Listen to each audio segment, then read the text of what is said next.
software. So sorry, we forgot that.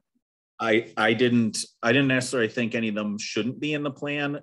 More that if there was an opportunity for any clarification, we should do it now. Early conversation. What was your example, Mike? I didn't hear it when the recording thing came on.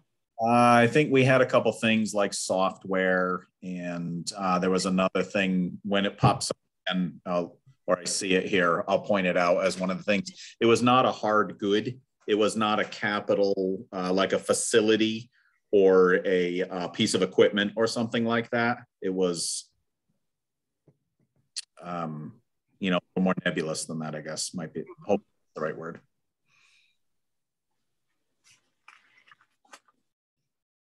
Does anybody have any thoughts about that?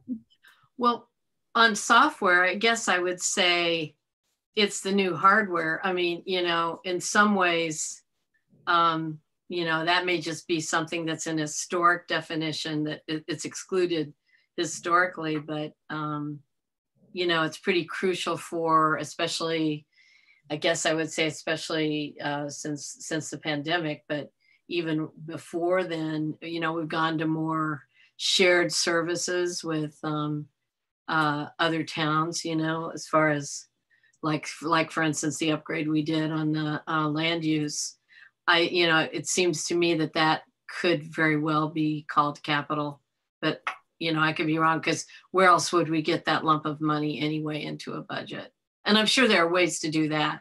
I'm just thinking that's an acquisition that requires, that helps us operate, that's sort of an inordinately large cost.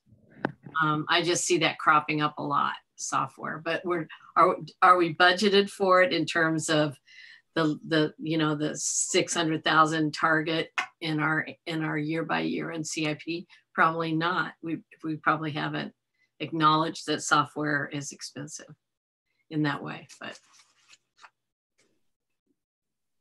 So I guess you know, we have to determine whether or not we see it as a capital asset, because the language, you know, under both purpose and methodology, is pretty subjective, right? And to Mike's point, in the past, and I know the clear examples with the schools, painting, carpeting, and computers were included in there, but I can't think of large software purchases. But in this case, like the one we're talking about now, I would say could go towards the engineering of the town, and we put those things in here, because one of the software purchases recommended by Public Works is for just that, trying to identify the scope of work that needs to be done on town roads.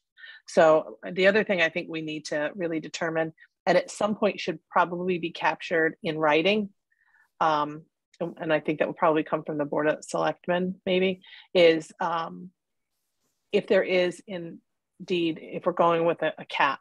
So for example, I put some things into my budget, into the Selectmen's budget, that were below $10,000, and some of them were $9,000. And then occasionally we'll have a couple things that are well under that, or $8,000. So do we want to stick with the $10,000 has been the typical, but that's going to be the rule? That may be something we want to memorialize, so that there's no question with another selectman or another public works director or another library director what it is that they can submit and should be submitting. Just food for thought. Mike? I know Stuart was, I have something, but Stuart has a chance. All right, okay. One item that will come up, probably found that is the reval for the tax assessor. It's a somewhat planned expense. You somewhat know what the dollar amount is. It is significant. It's not a little tiny bit of money. That could probably go either way. Can or should it be in the tax assessor budget? Maybe. But the Board of Finance and the selectmen and the townspeople need to see, oh, gee, there's a 15% increase in a certain line item, from a department head that used to be in CIP, but now it's in their own budget. it's not necessarily a bad thing, but the mindset of, oh my God, you dared come in with, a double-digit increase, how dare you? Ultimately, they need to be paid one way or the other. Even though it's hard goods, we've gone back and forth over the years about bunker gear. It's rather expensive, and you may have an influx of new people for the fire department that you need to get gear for. And CIP says, well, why don't you put it in your regular budget? And then you go to the Board of Finance. The Board of Finance says, well, that's a lot of money. Put it in the CIP. And that's gone on year after year after year. That's it. Yeah, and the reality is the money's going to come out of the same pocket, no matter where you put it. My feeling is, at least with some of these examples, especially the reval example, which I agree isn't a hard fixed asset, but if we were to take it out of CIP and we were to we would have to remember, oh, it's 3 years from now, and now it's going to be 2 years from now, and now it's 5 years from now, and we won't remember that because the boards change over and people forget even when they're still on the board. And so at least this way it forces us to keep it in mind and to actually plan for it, which is planning is the whole point of this. So I agree with that point. I'm wondering if it's like, instead of capital improvements, are we redefining this to be big spending at a certain level? And to Erica's question about what's the cutoff, if anything, we should probably raise the cutoff to 20 or something like that, which I'm sure would be a hardship for the operating budget planning. But so that's another factor but as far as the way spending and costs have gone up, 10,000 is a pretty low threshold. So those are two things I'm kind of wondering. I agree that the primary advantage of this group is to see the big spending in one place and planning for it on a 5 year backdrop, and hearing from all the departments and weighing all those issues. So, it would be an advantage, I think, to have a less rigid definition for that planning goal. But historically, it's been capital improvements. So I'm sure there are people here who have stronger points about the history on that than I do. Erica, you had your hand up. Yeah, when we talk about specifically the reval, it's important so that we plan, right? So that everyone knows it's coming. But if we put that in the assessor's operating budget, it doesn't carry over year to year. I think that was one of the leading factors why it was moved to this plan. Because if it goes in the operating budget at the end of the year, it's, spend it or it's part of what's returned. Unless Donna, if we were to say something like that moved forward, I think at one time a current assessor had recommended we put smaller amounts annually instead of big chunks the 2 years. And that could be done at the end of the year. Could it be transferred from is there a better way to put it in the operating budget if it didn't go through CIP, Donna? Yeah, they have to do something non-lapsing. Right. Yeah, we'd have to create a special fund. And wouldn't that skew? Oh, I'm sorry. Donna? I just wanted to say that's why I think the reserve fund is appropriate for the reval, because it carries year to year. And so, Donna, you're saying it's fine in CIP because we would use the reserve fund as the source, or are you saying something different? I'm saying because we would use the reserve fund as the source.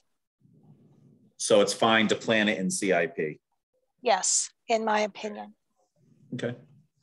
Because in the operating budget, wouldn't a cost like that sort of skew your read on how we're doing every month and all that? Like, putting some of this stuff in that would. Or you'd have 2 years where you have really big spikes, and that comes in some instances. But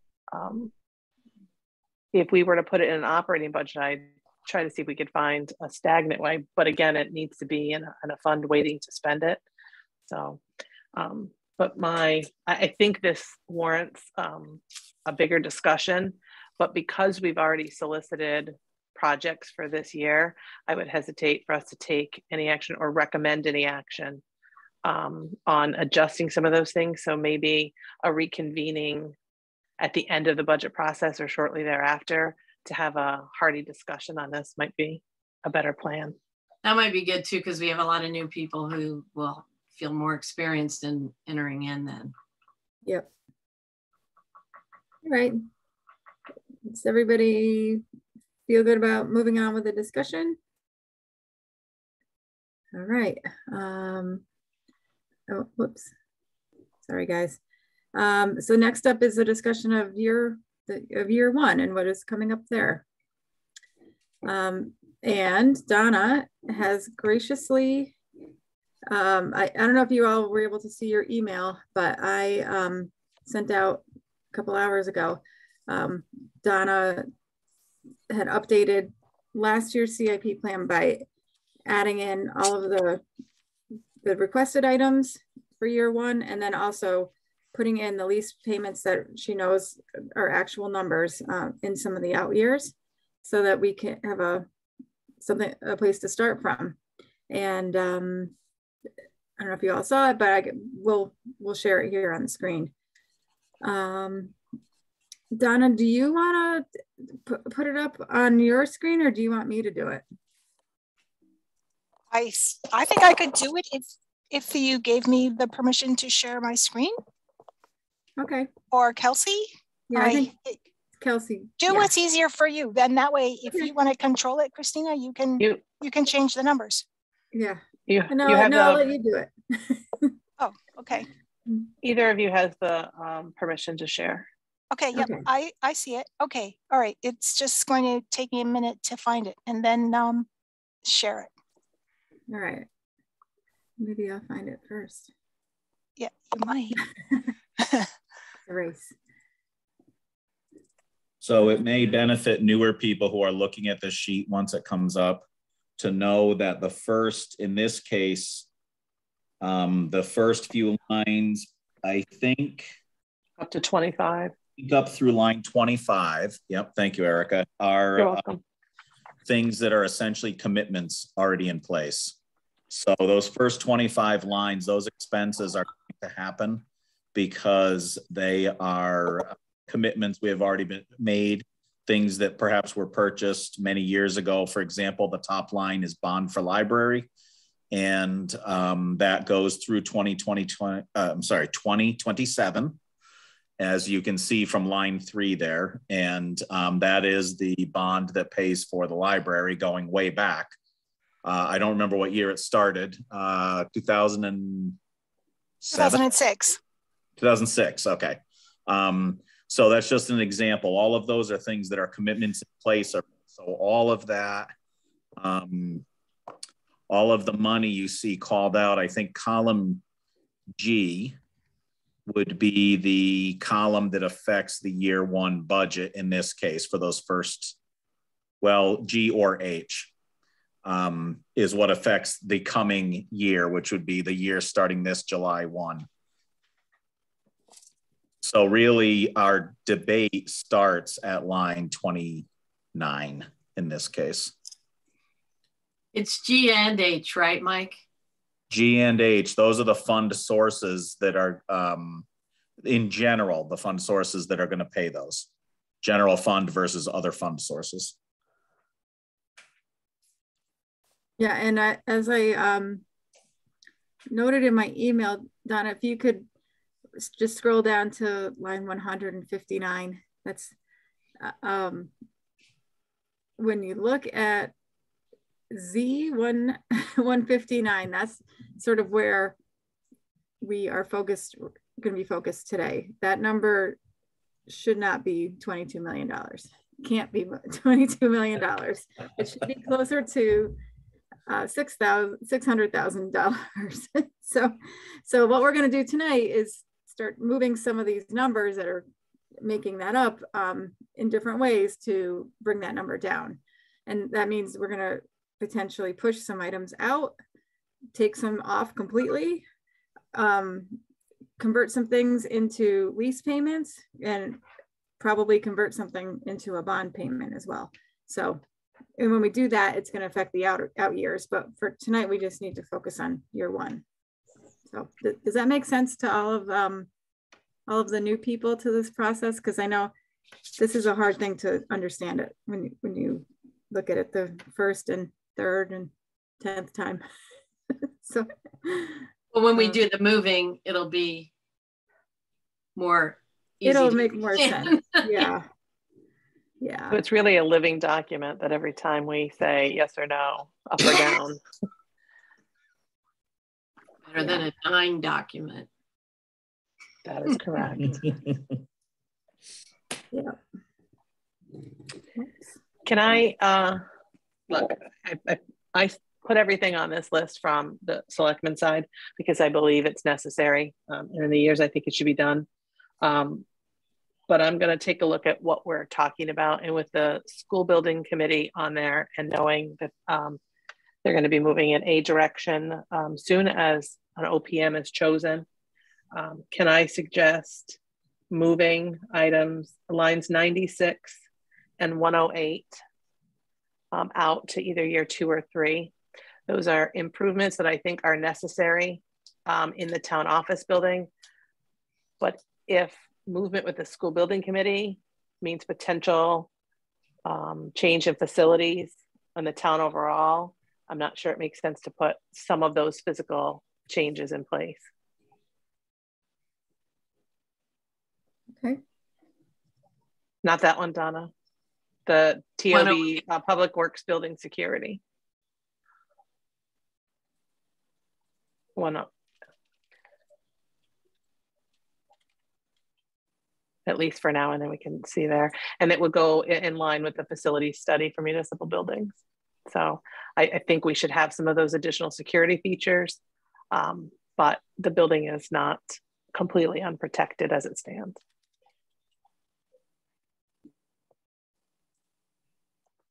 Right. All right, I sacrificed my part. Someone else has to be now. Thanks, Erica. And yet we're still above 22 million. Yeah. I think until we talk about the school part, this is going to be really skewed. Yeah. So yeah, and I mean, if you want, we can talk about the school first, just so we sort of get a sense of where we end up. Is everybody okay with that? Yeah. So my feeling on the school is we're not going to spend 22 million in any year. So it really, it can show up on the 5-year total that way, but it really probably this year, coming year, we're not going to spend anything. We'll probably do the bond anticipation note if we're lucky. And then it would hit next year with a bond payment. And I don't know how much that bond payment would be. Does anyone have a ballpark of what, if it's a $25 million expended bonding? Well, Donna has done these before, done an estimated payment. And of course, this $45 million price tag with the 55% reimbursement is very much a guesstimate number anyway. So we should work with it, I guess, as a planning tool, but we can't count on that number at all. And I think you're right. I don't think even with the committee working at a feverish pace, I don't think there's a way we could be actually making payments in the next 17 months. No, maybe in the next 24 months, but yeah, that would be hard to do. So let's go with fastest case scenario, that the school building committee moves to a referendum, and if Phil's on, and maybe he can speak to this. If the school building committee were moved to referendum in June, that's the earliest we would be able to apply, is this June, and then it's the next June. So if it doesn't happen this June, it's next June. So let's say we apply for whatever project it is we have, construction project, and it's voted on by the town and approved. These are all assumptions. The next step then would require dollars, because we would then have a project we'd be moving forward with. And so would the bond anticipation note, Donna, then need to be in year one with the first, there would be some cost to that, correct? Yes, but the bond note, the money that you're borrowing on the note is going to be money for your project, right? So are you going to be ready July 1 to spend money? Do you think? Like, when do you think you're going to spend the money? Be ready to spend money, I think is the question. Right. So if it's any time after, so Phil, if we, again, this is, I'm going with the fastest case possible. Yeah. We go to referendum, go with an application in June. How long does it take for that to be approved? And what are the next steps from there? And I don't know if Phil's able to answer that. Yeah. To just, yes. Yeah, can you hear me? We can. So if an application goes in to OSCGR, the grant group, basically what happens is you typically know by February of the next year if your grant application has been approved, and you'll be ready to go, which would mean typically July 1, shovel in the ground if you're ready to go. But you won't know that until, so if we say a grant application went in June of 22, the earliest you would know about your project would typically be February of 23. And you're not going to spend money until you know if your project has been approved or not to move the project forward. So what you would be doing some work that would or would not have costs associated with it between June of this year and February of the following? To my knowledge, no, because your application's in and your work has been done. You know, what I don't know is if there's any work that would continue to be done. That's more not in the total cost of the building. It would be more on the consultant side to continue the work. You know, maybe you're evaluating, you know, doing more land studies, you know, with the assumption that you're going to have some approval, or land studies that it's going to be a renovation project and you want to make sure, you know, it's going to meet their needs. I would assume the majority of that work is done when your grant application goes in. Bill, when you're talking about a July 1 spade in the ground, are you talking fiscal year very beginning of fiscal year 2024, that July 1 date? 2023. It would, okay. Yep. So, and again, it all depends on, you know, we're still not, we haven't hired an OPM. We have interviews tomorrow night. And once that individual's on board, that firm is on board, we'll have a better understanding of, is this, you know, what's a realistic timeline? Because we have timelines that are all over the place. And, you know, it's going to be, how quickly does the committee want to move? And how comfortable are they, you know, moving to make sure that the public knows all the information and that they did their due diligence to present it. I don't know if that's June of 2022, seems fast to me, but, you know, it could be June 2022, it could be June of 2023. But the idea is the following February, after you apply for the grant, is when you would have your answer. And typically, you could be shovel ready, and I say shovel ready meaning whether it's renovation or you know, a new building on a new site the following summer. That summer. So I think that answers my question, that for sure it would come out of this fiscal year, because the absolute earliest anything could happen would be this June, which would make us spending money the following July and moving forward. So look at that. We just cleared up 22, a couple million for this year. So It's hard work. I did a rough, while we were having that discussion, I did a rough calculation of, I took the $23 million and I calculated if it was a 20-year bond at 2.5%, because I just picked a number. Sorry. Spam caller, of course. I took 20-year 2.5% on the 23 million, and I came out with 1.5 million per year.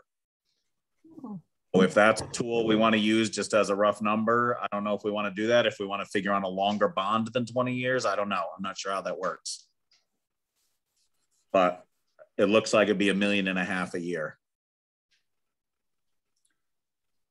And just for comparison, the library bond is also 20 years, right? Yes. And that payment is, it's like 177, I think, this year. It's been declining for years. It was something a year before. Yeah. 1.5 is a lot. Yeah. It's about 3 times what we put in all of CIP right now per year. Right. Maybe we should start bumping up CIP. Right. So what did we have? We had we had some figures in last year. Hold on, I want to pull up that plan. Yeah. Yeah, I think we had just pushed the 23 million out to year 5 last year.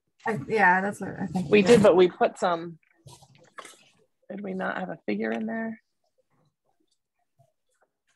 Oh, please, my old eyes are looking at the tiniest writing.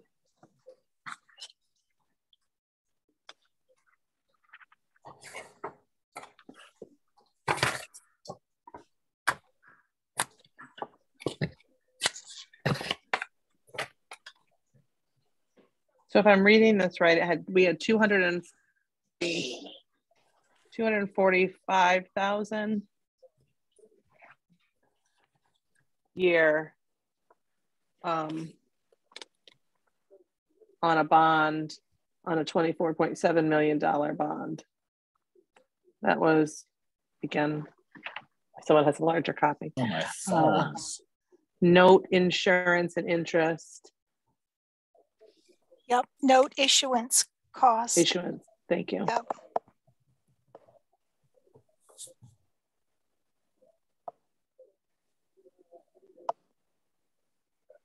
How much is the note issuance cost? That's what we have to do the first year. All right. Last year we factored in 245, and that was for the firehouse addition as well as the school bond. Then and 1.4 million for roads. So it was 24.7 million for the note issuance and interest, right? Originally, you were asking Christina. Yeah.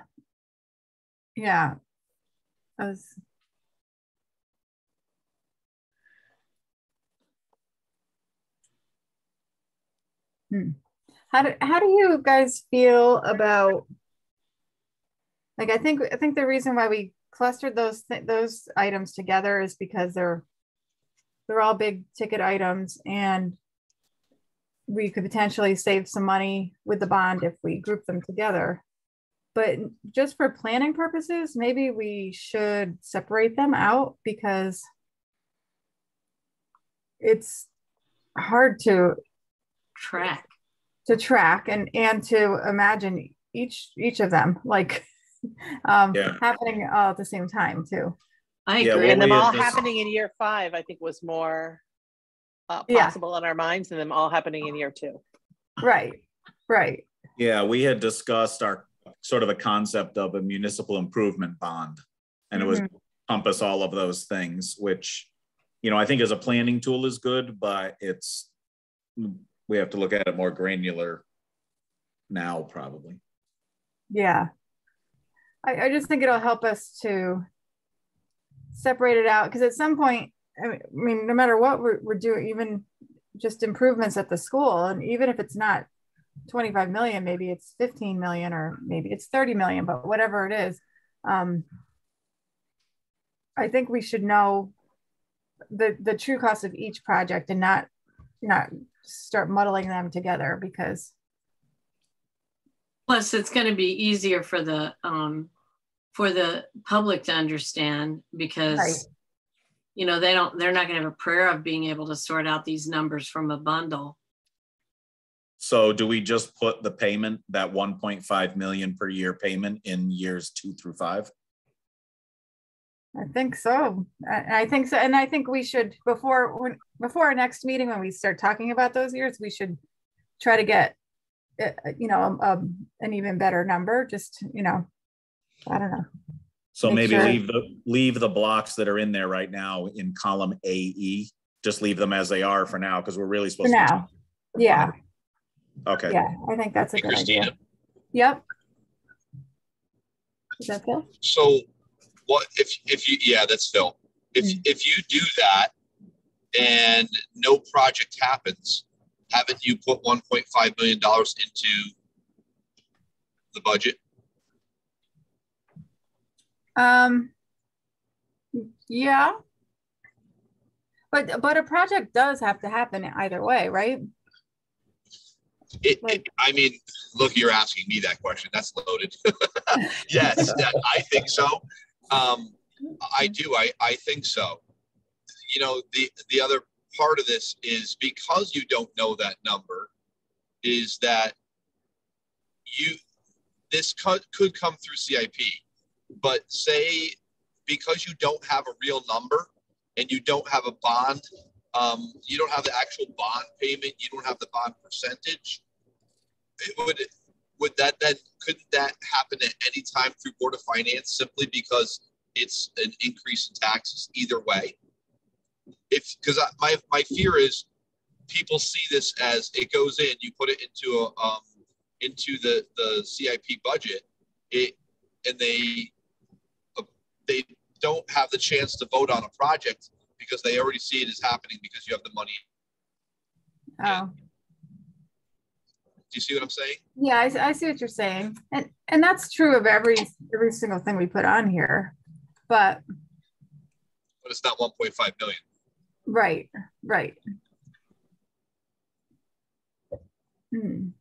I don't have a solution to it. And Don, I don't know if you do, but you know, I don't, obviously you can't put the 24 million in either. That's not realistic, because you're not paying that in year one. But I wish this is something that you could separate from CIP, simply because of the cost of the project. I don't know how the library bond landed in the CIP. It just was part of it. Is that part of your 600,000 you spend every year? Mm-hmm. Yeah. Yeah, and all of our lease, everything that we finance is part of it. So I do think it will eventually end up in the CIP plan. It's just that our CIP plan is going to have to be bigger. We're going to have the amount we spend every year is going to go up. Right. Are you simply adding the 1.5 million? And I'm just giving that Mike's number, whatever that was, the 1.5 million plus whatever other CIP projects you have that year. If you is your cap still 600? You know, that's the question. No, so I think that's part of what we have to start thinking about, is that it's going to take a big jump, whatever year that is, if it's year 2 or year 3 or year 4. So what we could do now is start to, you know, try to take care of some of these other things, so that when that year hits, that it's not going to be so dramatic. Or we can decide we're going to put some of these other things off into the way future, which I don't think we can. So I don't know. I don't know. How does everyone else feel about it? I think we need time to ruminate. And if it's not in year one, it gives us time. Yeah, let's attack year 1 and think about it. Yeah. Okay. And keep in mind, we haven't done a school renovation to this degree or a new build for 75 years, right? 40 years. 1981. Well, was that a complete renovation? They put a big addition on, so it was significant. Yeah, it was Center Ann Hall School got huge renovations. Yep. 40, still, 50. But still, we're talking 40 years is Yeah. a long time, to Steph's point. Yeah. But I would say if it's not on year one, we know at least we're pushing it to year two, and we can start thinking about that between now and our next meeting. Mm-hmm. Yeah, we can nail that in a week. Sure. For sure. You gotta figure it out. See, that's why I said start thinking about it. Oh. Okay, so what, Donna, what number are we at now that is moved out? 2 million. Okay. Can we start at the top of the list? Yeah, let's start. Project. And there is one thing I wanted to point out to everybody, which is that the, wait, Donna, can you go all the way up to, yeah, to the lease payment? So if you look at, where is it? Yeah, there, 16, the replacing the 2012 International. So last year, CIP, that was the decision, or that was what was approved, was to replace that truck. But you'll see it again at the bottom because that truck didn't actually get replaced. A truck got purchased, but it didn't replace that truck. So I think we need to rename the one at the top because that's not actually what happened. But right, Donna, is that what, after you thought about it, is that what makes sense to do? Yes. I think we should rename it to actually what happened. So actually what happened is what truck did that replace? Lou's truck? Yes, yeah. It replaced Lou's truck.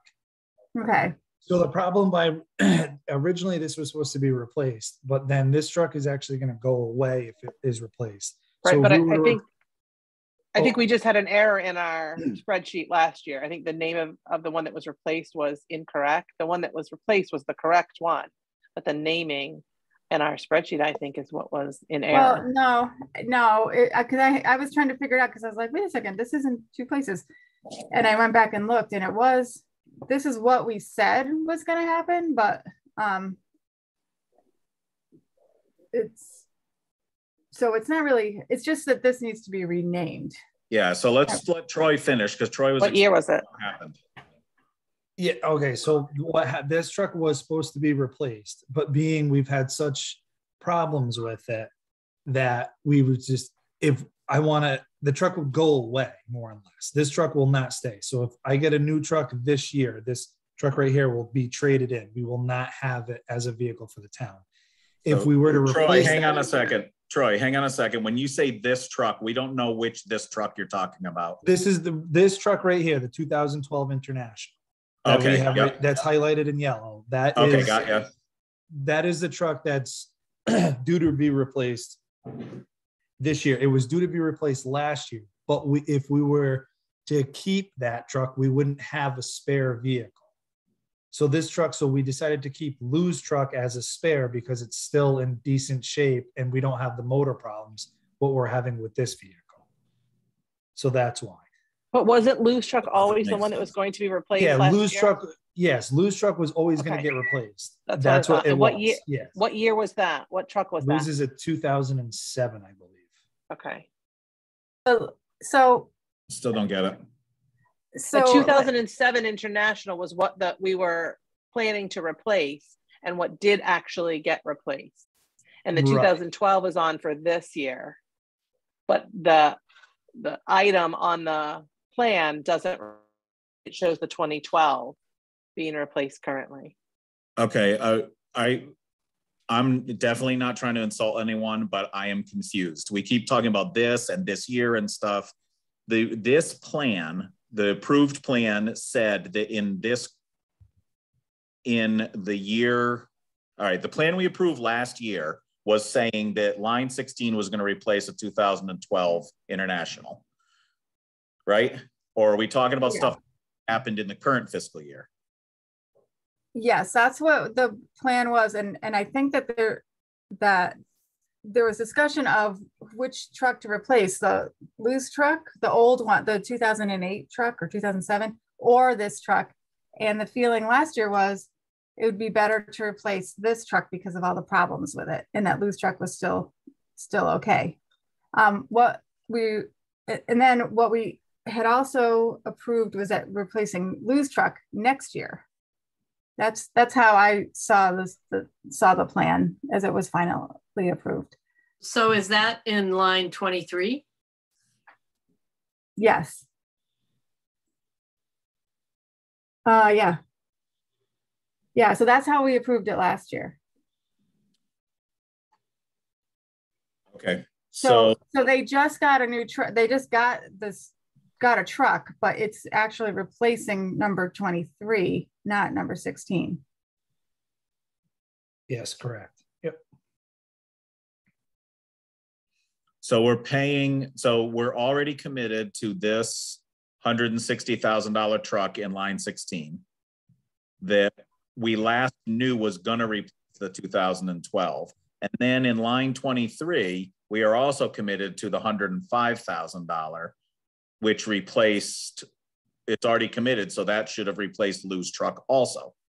Well, that one was committed for year 2 or 3. Actually, I can't see. Uh-oh. 425.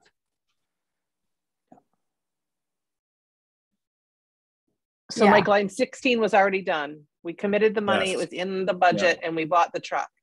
Line 23 is the next plan. So what Troy didn't, he took out of service the 2007 and kept in service the 2012 truck.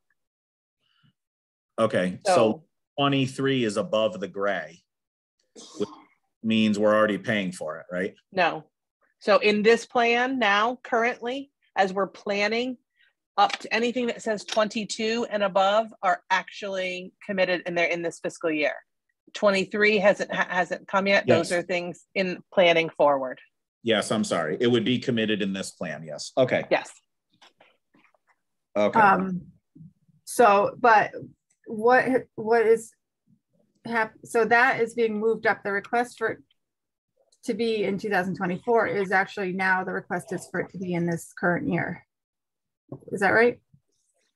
I think that's right. Right, Yeah. Troy, you want it this year? Yes, this year, yes. Yeah. And that truck would be on a 10-year cycle, basically. Well, it would be a little bit over, it'd be 11-year cycle, more or less, if it was be replaced the last year or the next year. So line 23 shows up 2 places because it's showing as a commitment anticipated. That's where the actual dollars will come, Mike. So when I know, but we haven't approved it. We haven't approved right. it into the plan yet, so it's not committed. Nothing, right? Nothing from line 22, 18. line 19 down has actually been committed. Okay. See, so then I explained this wrong at the beginning of the meeting because I said these things are all committed. Right. So there we have what we know for sure we've already leased or bonded. And then we start putting the new things in for this planning tool. So if they were looking at last year's plan, everything above the gray line we committed to, but not necessarily, because you'll see the bottom things, even in last year's plan. If you don't see it in year 1 and it doesn't come up till year 2 or year 3 or year 4, that's the year it's committed in. Yes, I understand that. So yeah. what line right now in this plan is stuff that we are already committed to? It's down through 19? 18 and up. Okay. 18 is the first thing that Got is it. in a future year, whether it be this coming or 20. Okay. So 19 on down is stuff that still is to be approved. That's correct. Yep. Okay. Thank you. And on that 2007 International, is that then traded in or sold or not? Yes, that truck will go away. Goodbye. It will go away. Yep. The 2007? No. No, the 2012. No, sorry. Okay. No, no. So no, the 2007 right now is our spare truck. That's what we have for a spare truck. Okay. So it's not really replacing it if we're keeping it, is it? It Yeah, you replaced it on the replaced it. active or actively. So, but we didn't have a truck before. So if somebody's truck went down, we and then gotten rid of them. And without contractors, you know, no real backup. For now, Troy's plan was to, you know, hang on to the truck. If it becomes too cumbersome and too costly for us, we'd have to reevaluate. But if we were to lose a contractor next year, right now we have a contractor. If we were to lose that other contractor, we would then, it's an older truck, but we would now have a truck that somebody else could go in without having to purchase a brand new one. Eventually that's going to end up happening, because to find a contractor, they're kind of like going away. So it's almost next year when our contract is up with our contractor, I very well could come to you next year and be like, I need another employee and another truck because you're filling a spot for a contractor. We had a hard time filling it this year. So what's going to happen next year? That's where staffing levels come in and vehicles come in. You can't make those routes any longer for the guys. There's 4 of them doing 70 miles of road. It's getting harder and harder. So it's going to have to happen eventually. To come down the pipeline, you're going to need more staff and another truck because contractors they're going away. But right now, if a contractor were to go away, we would have a truck to put a body in without coming to anyone saying we need another truck right now. Right, exactly. But we don't have a body to put somebody in. Right. I would agree that we can't make the routes longer because that also affects the amount of time it takes to complete a route. And that leads to public safety issues of how long it takes to clear a road and all that. So I would definitely agree with not to add distance length to any of the routes. So let me just go back. So the 2007, which we can see in this picture. Can you guys see the picture that I just shared? Yeah. I can't tell that you can see it. Okay. Yeah, I can see it. So this is where we left off last year. This is what we approved last year as like the plan. Yep. And then if I checked with Troy, I think this is right. This is what, based on the requests, what we're talking about the situation looking like going forward. This picture right here is the brand new truck that just came in. Yep. So that's the one that was replaced. Lou's truck, which is over here now in the spare aisle. Yep. But then there's still the GMC and the 2008 International. Right. And the GMC, Mike, basically, I wouldn't put a plow on it. I wouldn't put it down the road. We currently just use that for a chip truck right now to put our chipper behind it. Other than that, that truck there's problems with the sanders. There's problems with everything else. So and for what they would give you as a trade-in value of $1,000, the truck's worth more than that to me for using a chip truck. That's the only reason why that truck is still there. So okay. So you've got 7 right now in this picture. All 7 of these vehicles exist, right? Correct. Yep. Okay, so you've got 7 dump trucks and you've got 4 operators, right? Regular full-time operators. Yes, full-time primary trucks. Yes. Yep. Right. Yep. So you have the 4 routes, the 4 trucks, and then 3 spares. Okay. Roughly 3 spares, more or less. I would say the 2 spares in the yellow International there, we use as a parking lot truck. So that's okay. Whoops. I'm not sure if I'm making this easier for you guys to see or not. Yeah, does this make sense to everybody? Yeah. So we have 4 familiar dump trucks that we use for plow routes, and of the 3 spares, 1 is a spare for plowing purposes, and that's the middle one, the 2007 International. correct. Yes. The GMC he uses just as a chip truck, and the other one would be hard pressed to be back of road to do a whole route, but he uses it for parking lots. Yep. Now the F450 that you just are now is also for parking lots, correct? Correct. Yes. Yep. For this. Yep. Okay. And the new 50 will be picked up tomorrow afternoon. Do you think it might be good for, especially for new folks and for, you know, doddering other folks like me, that maybe Christina just kind of go through this with, you know, as a sort of rooting, Yeah, sure. like an understanding, because it's really pretty complicated, I think, the whole thing. Yeah, so we just talked about the dump trucks, and these are the, like they were saying, the trucks that plow the roads, and these are the big ones.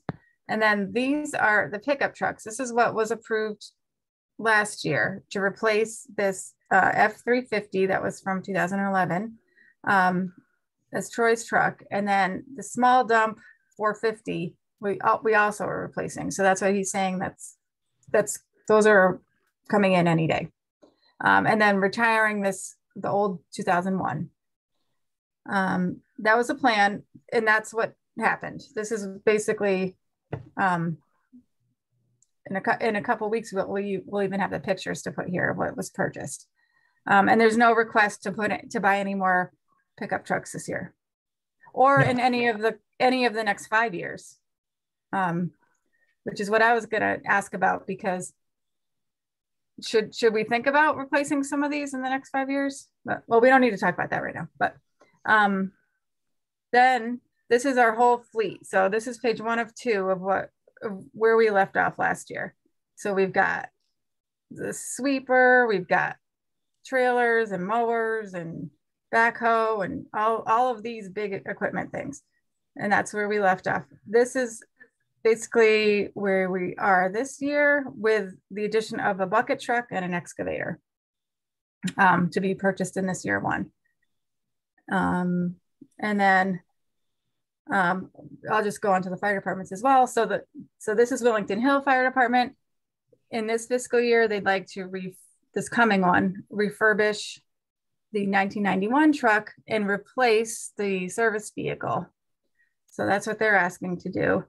And Wellington Fire Department number 1 would like to repair the existing ambulance in this current fiscal year, but also purchase an additional one in 2022, 2023. And then I'm not sure if the other one would be a spare or it would be sold off, but that's what the requests that we've heard so far is. And I think, is that correct, Stu? Do I have that slide right? Well, more or less, yes. We obviously right now are in the middle of trying to get ours repaired. It has some major engine problems, but the rest of it's not too good either. But we're trying to get it through as best we can. Ultimately, we're looking for a used ambulance as soon as possible for just this reason. And even the loaner ambulance that we had borrowed broke down today, and we had to send that out to get it fixed. Fortunately, it came back pretty quick. So the goal is to get a second ambulance and replace the current one. Keeping in mind that the dates that were being given by vendors right now are anywhere between 12 and 24 months to get one. Primarily due to chassis shortages, but everything else is backed up as well. So it isn't like the previously years, you'd order an ambulance in 9 months, you would get it. We're talking upwards of 2 years to get one now. So Christina, in column Y of the plan, this is showing to replace ambulance 513 with a $300,000. So in year 1. So here where I put repair in fiscal year 21, that's this current year. So, right, but it also should say replace in 22, 23 for replace the same one. The same one is repair it this year, replace it next year. That's what's in the plan in column Y. So but then we're not going to buy 2 ambulances next year. Is that what you're saying? They're asking for money to buy a second ambulance, a used ambulance now, to have a second ambulance. And repair the one we have. Right, because it's not working currently, but would still want to keep it on the replacement schedule it was on, which would have it replaced next year. Okay. Can I just chime in really quick? Yep. The one thing that we don't know is even replacing it, you know, if we start the replacement process, either remounting it or replacing it altogether next year, we're probably not going to spend any money until 23, 24, but we don't know that until we actually can shop around and look. Can I ask a question of Chief Moore, or Stuart can answer this? If they were given the money to purchase the second ambulance they're asking for, and then the plan stayed to replace the current ambulance, and we know it's going to take some time, even with the repairs they put on it, would they keep that one? Would they trade that in? It seems like it's been a nightmare since we've gotten it. In my opinion, this one would get, the current truck that we have would get replaced or remounted. Okay. It's just, we've had so many issues, but we know we have to at least use it for the next 2 years. That's what we're trying to get, so that we can at least get it for the next 2 years. So I thought, thank you. That this has just been such a terrible machine. You don't want to keep it any longer than you have to. I wholeheartedly agree with you. Okay. Chief, I got a question for you. Yes, sir. You know what a remount is? Where they take the physical box that's on the back, the ambulance part of it, so to speak, and they remount it on a new cabin chassis. So in essence, you got a new truck underneath it, and you put the box back on it. It remains to be seen, depending on the scope of work and the costs, is that worth it or not? I did talk to a vendor the other day, and he said he's seen remounts that are very affordable and some that borderline the cost of a new ambulance. But that's one option to us that may save some money. What needs to happen timeline-wise is to give us the commitment to order an ambulance July 1, knowing that it's going to take at least a year, maybe 2, to get it in. So while there may be no money expended in 22, 23 for that new ambulance, we need the commitment to be able to order that in 22. So, Chief, Yes, sir. Who are you talking with for vendors right now? I'm sure contact is probably Eastford. Yeah, so we've talked to Eastford, and we've talked to the new Lifeline dealer, which is Stuart, help me out. What's Specialty Vehicles in Attleboro, Mass. Thank you. Okay. So I was on the phone yesterday for completely unrelated to Willington. I was on the phone with Chris Champagne at also in Attleboro, believe it or not, at I can't remember, the Greenwood apparatus. Yep. While I was on the phone with him, I said, "Hey, we got this thing going on. What do you know about the ambulance business?" And he said, "Yeah, it's a problem." But he says because of the need for chassis and all that, they always have chassis on order. So they have chassis incoming right now. He also said that he has ambulances built that are coming as well. Now, I understand a stock ambulance may not fit your needs, so I'm not saying I found a solution. But I guess I would just say with things being so difficult with the apparatus market, have you looked at all the options? Because he says he could probably have you in, instead of a type 1 ambulance with the pickup truck nose, a type 3 with the van nose in an F450, I mean an E450.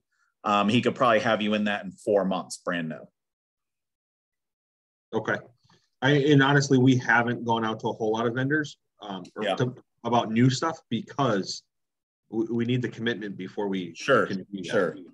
Here's the kicker, and you may hate me for this, but he said you can also do it for under $150,000. But again, that may be a stock unit that doesn't meet your needs.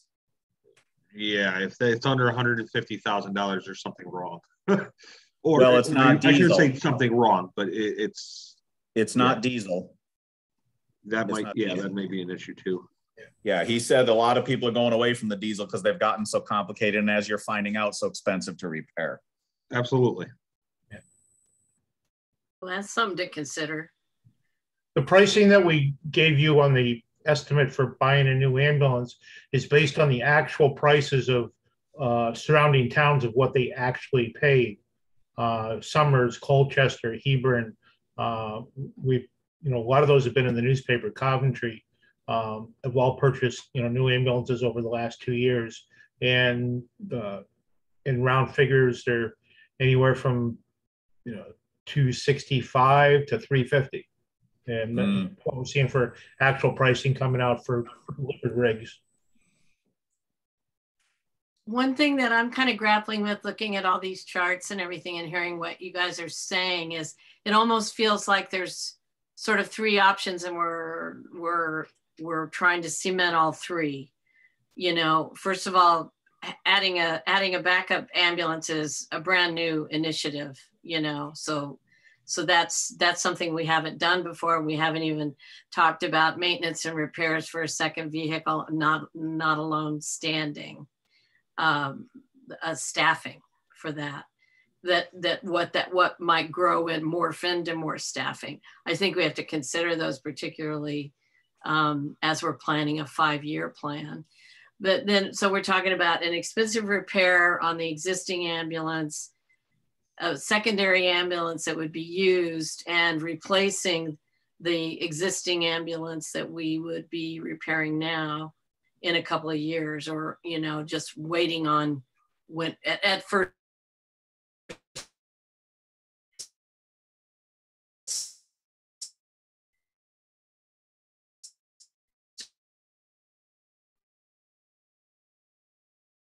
a pretty massive combined costs there. And I guess I'm wondering, a little bit of a why. Do we need a backup ambulance as much if we've got a new one coming in the pipeline, or if we've got an expensive repair on, the engine, the motor and the transmission? Hi. Yeah, hang on a second. I know it can't all be resolved here, but those are the things going through my head. It's sort of mind-boggling. Can I make a comment real quick? Sure. So the second or newer used ambulance that we're looking to purchase, that's the one we've been discussing with the Board of Finance. The main reason for that truck is the issues that we're having now of being without an ambulance. Yes, currently we were able to borrow one out of Stafford, but that's not always the case. In another month and a half, we're not going to be able to do that once Stafford's busier season starts to pick up. And that means we don't have any. Understood, but if you purchase a new one, you're less likely to need a backup. We thought that with this truck too, and when we bought this one, we ended up having. Well, it crashed. Come on, Alex. Hopefully, we're not. No. But our last two ambulances, and take the accident out of it, we've had, extensive repairs on them that we've been down for not just days anymore; it's weeks. And with how our call volume just keeps going up, and relying on mutual aid, we're one of the only towns around us that only has one ambulance for the call volume that we're doing. This thing goes for an oil change, it's gone for a day. We're still missing calls, and if we have a second truck, we won't do that. At least that's the hope. So, Chief, I think the thing you're running up against here, which is the same thing that is going to be difficult with Public Works, is all of this stuff obviously is expensive. And I don't disagree with you. So it's a challenge to figure out how to spread these dollars around, right? So it's, and then there's the added complication of, can we get some ARPA funding in place that'll help with it?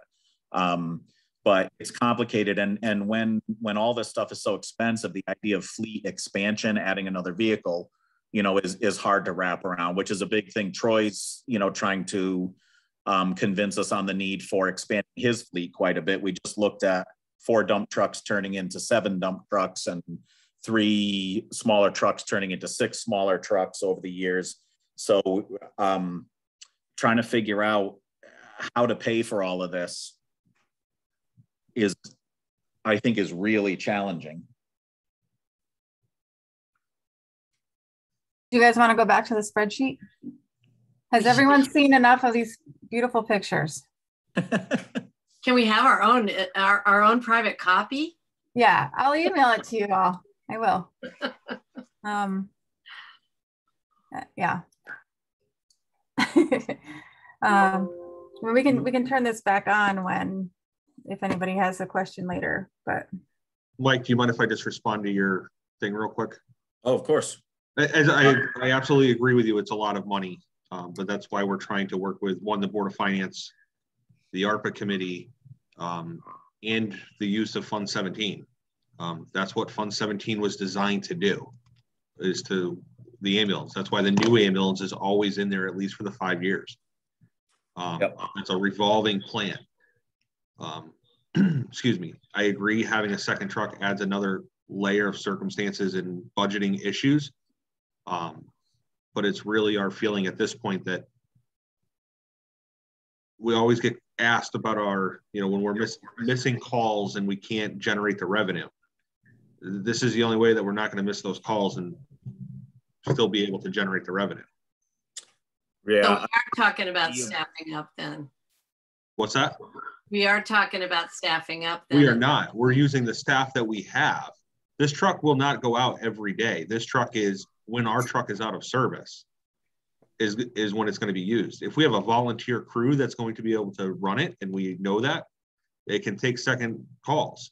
But at this, there is no plans in the future to staff this thing. Can I, for sake of trying to keep us on track, we don't know, and the conversation is not for CIP, whether or not there's funding for another ambulance, that we stay focused on the request that was made for the one ambulance, and that it's been on this plan for several years. And I think we should focus on that. I think when Board of Finance takes this up, and I know that they will have that more robust conversation, and right now another ambulance doesn't exist. So we should stay on track with the replacement schedule as it was, so that we know for sure we have a working and functioning ambulance.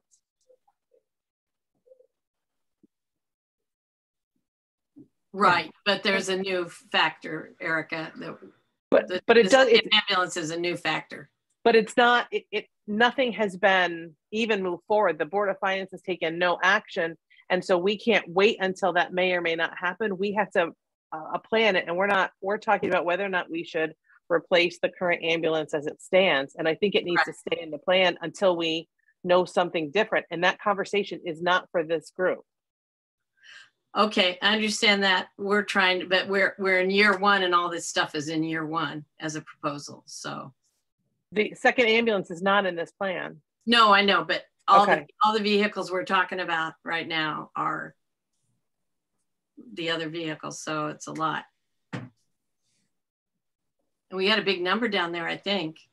I've forgotten how big, but I think it's 2.5 million, getting it down to 600,000. So 2.1. Okay. Oh wow. 6.5. Better every minute. No, if the ambulance stays on here, all these things stay on here that are in Fund 17. Yes. How does that alter the 2 million? They go off. They move over. Yes, they are off budget. Thank you. Okay, so that number is going to go down by 700,000.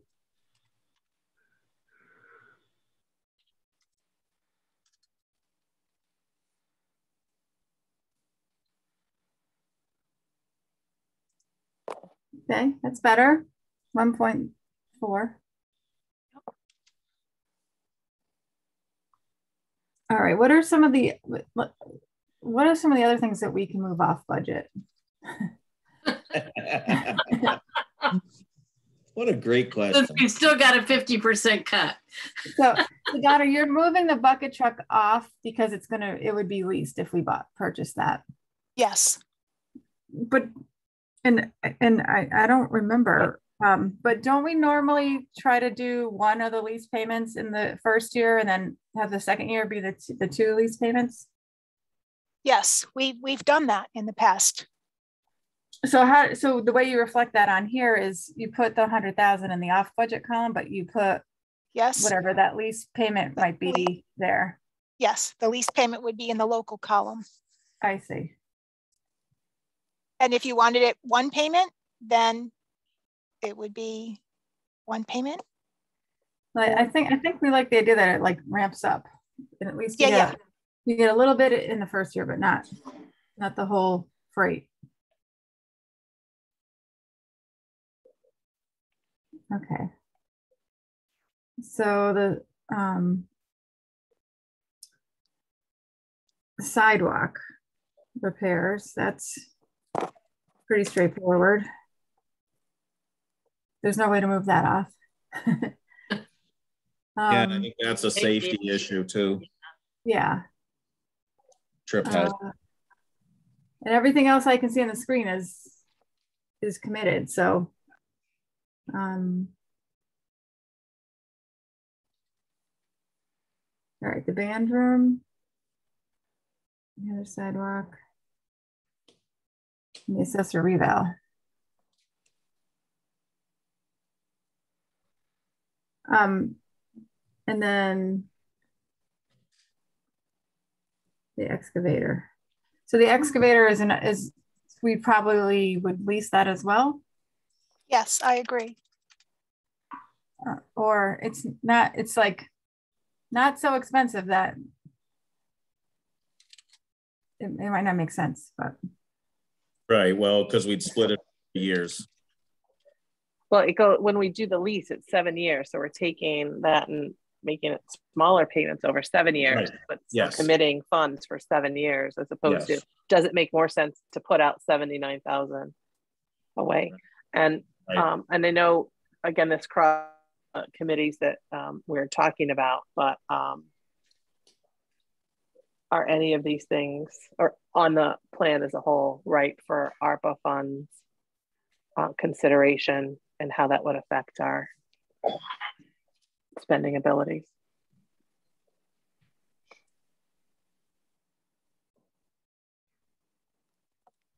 So that's a good question, Erica.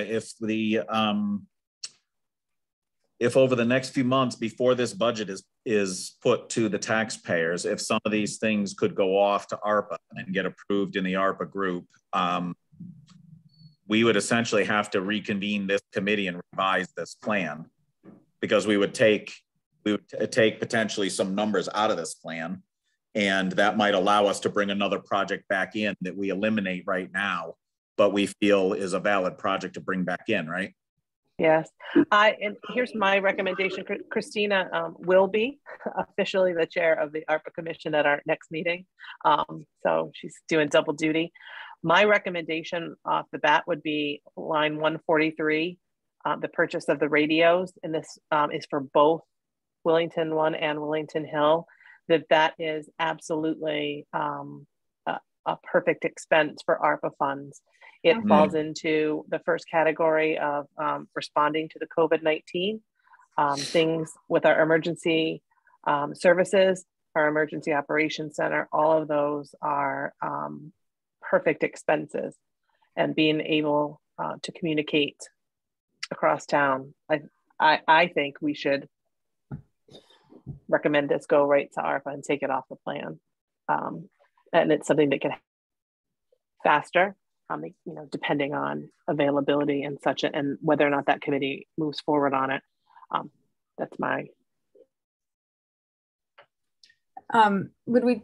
This is just like a, I guess, procedure question, but would we take it off the plan, or do we just create a new funding source called ARPA that's in the plan?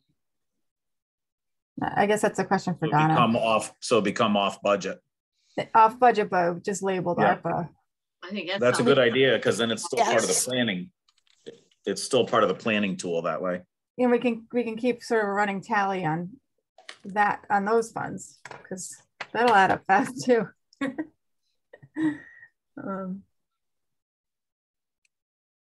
The bonus is for purposes of this plan. We're only looking at 2 years, where anything ARPA would fall on this plan, because it has to be committed by December 31st, 2024. Okay, so maybe, 2 years. And what's the big number on that? 1.7. At one point I knew it by heart. Just over 1.7 million. Okay, yeah, that's the, okay. Yeah. And to date, we've committed 123,500. the rest the commission will allocate. So the items that we're moving to lease, that Donna's putting the LE next to them, we still have to put a number into this year one for the lease payment, right? Right. Mm-hmm. So even though that dropped our yellow box, our dreaded yellow box, it's going to go back up a little bit. Right. Yeah, somewhere in the 30,000 neighborhood. Depends on how many LEs we made. Right. Yeah. Yeah. Yeah, just the ambulance would be more than 30,000, although that's a different fund source, but that would be more than 30,000 alone.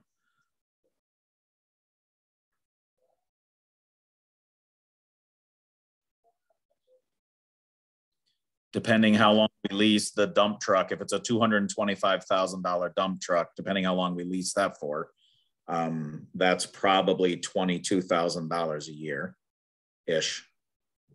So then if we only did one lease payment in the next fiscal year, that's 11,000. So Donna, would you put 11,000 in Z 111 in that case? Christina, which vehicle? That was really quick math though, Christina. Don't. Yeah. Oh. The dump truck that was down on 111 on road 111. Okay. So the dump truck. Let me just see what this is. Oh, yeah. Okay.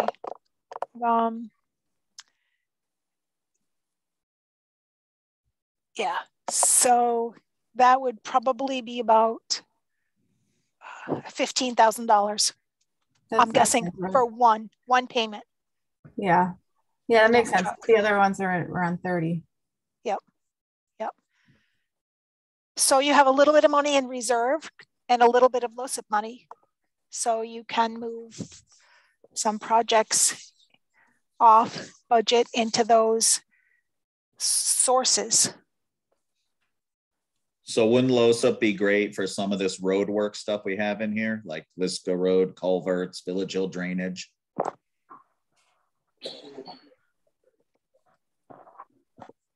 So I would say yes for the Schofield Road. It's no schools, no wheels. Right. So the first thing that would be eligible would be the Schofield Road. Right. And the engineering for Liska Road, if I'm wrong, I don't know that we can use, LoCIP for just engineering? I think so. Buy the engineer a pencil. Right. Then it's engineering and equipment. And is that 6,000 okay in the plan, even though it's like a much bigger number to repair the whole thing? That's just the engineering. Right, I understand. And I think that's what Carl quoted Troy. Troy, is that correct? Yes, for the Liska Road. Yeah. Yes, the Schofield Road. He that would be more money. He said he would actually go out to a bigger engineering firm to do that. He wouldn't be interested in that. Yes, Liska Road would be the 6,000.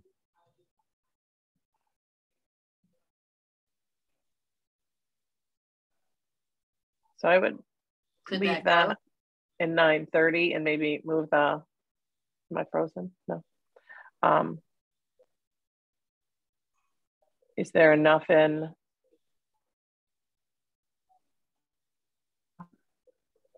LoCIP for the Village Hill?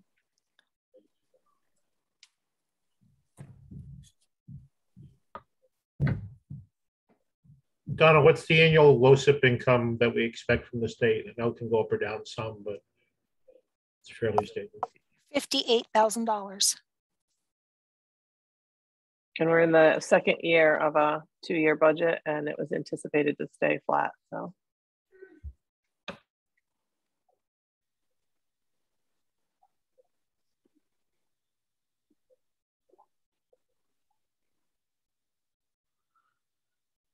So not enough to move Village Hill there, right?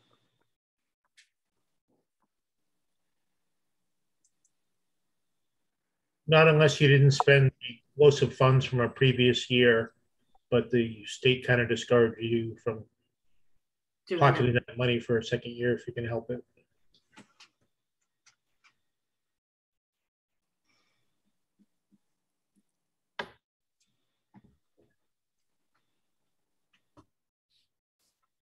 There's another spreadsheet that'll have to get updated that has the different funds, WOSIP being one of them.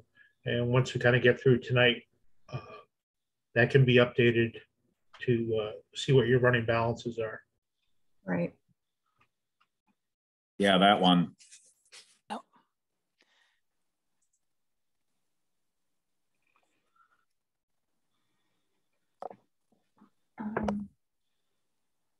The generator. Can I just ask a question? And I want to make sure Karen Ann and Melissa, I know Carrie went through this last year, understand the difference between when we're talking about on budget and off budget.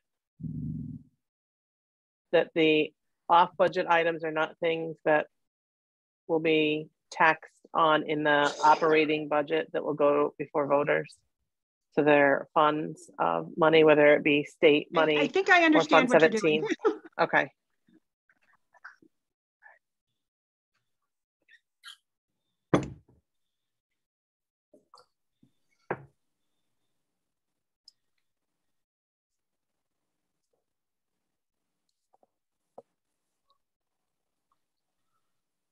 I learned a lot watching previous CIP meetings. That the generator, that seems like it's a potential for ARPA. Where's that? What number? In 135. Oh, okay. I was thinking that also.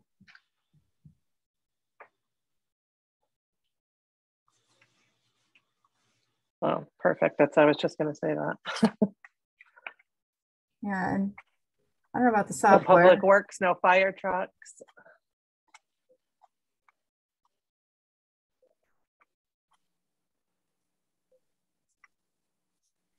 And the software, when we discussed it, would be 1 year there were no recurring, no annual fees. Troy, please correct me if I'm speaking these wrong. And that they recommend this scan be done every 4 to 5 years. Yes, it would be every 5 years. Yep, they do that. They come out, I believe, like once a year, or every couple of years. If you did a lot of major projects, then they would come and like reevaluate what you've done to bring up your road value with that project. But it would be done on like a 5-year term.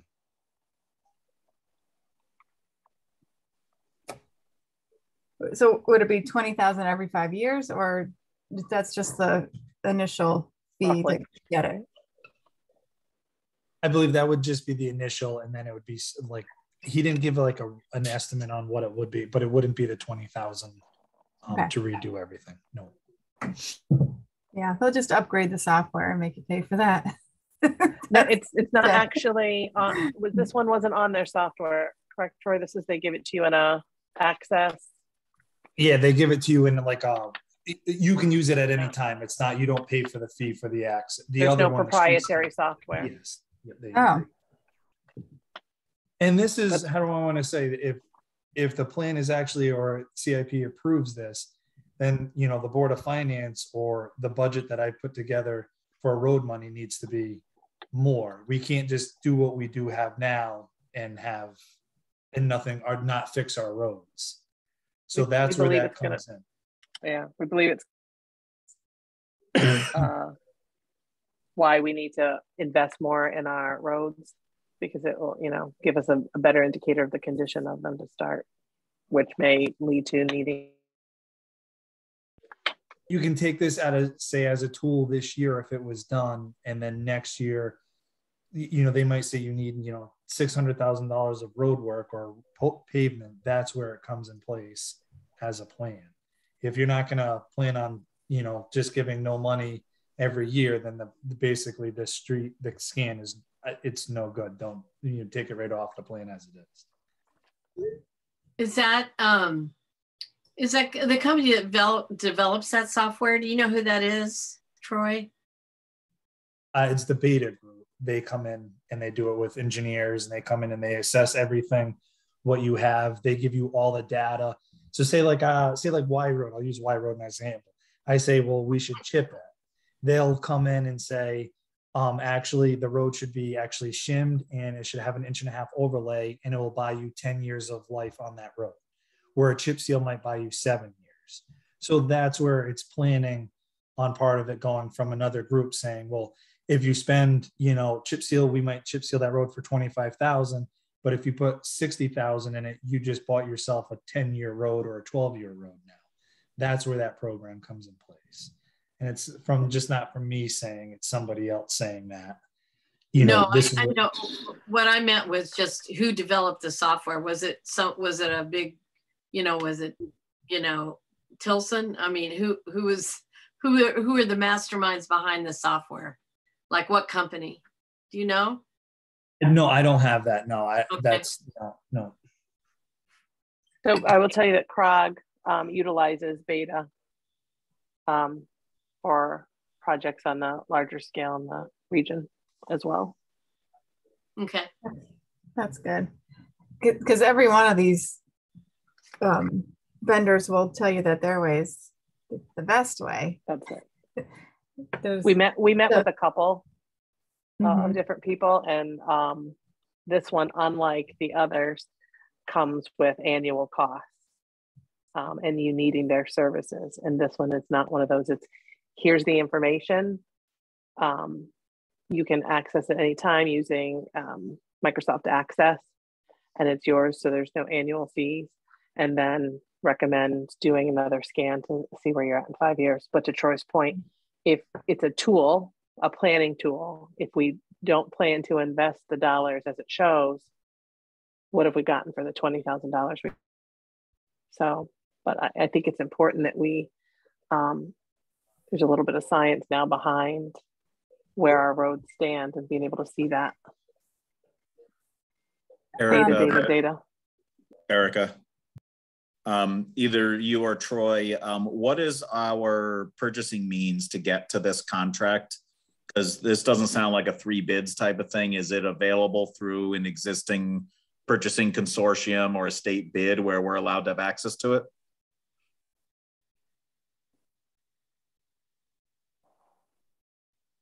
To be honest with you, Mike, I don't have that. I would imagine being with CROG, it would be, it's through the state or whatnot. But I don't have that information exactly what you're looking for. Okay, I'm just bringing that up because if we're not using a 3 bidding process, there are ways that you don't have to use 3 bids. I'm just asking what it is. So we would need to know what that means is that we're not using 3 bids. We can still, Troy brought a specific management process. We could, it depends on, right? So if they don't have a state contract by the time this comes around to spend, they would fall under state contract. If they don't, we would need 3 bids, and we would get 3 bids from 3 different similar software companies that do a similar project, Mike. So there is the ability to do both. We wouldn't necessarily, we'd be looking at a pavement management software as opposed to specific pavement management software.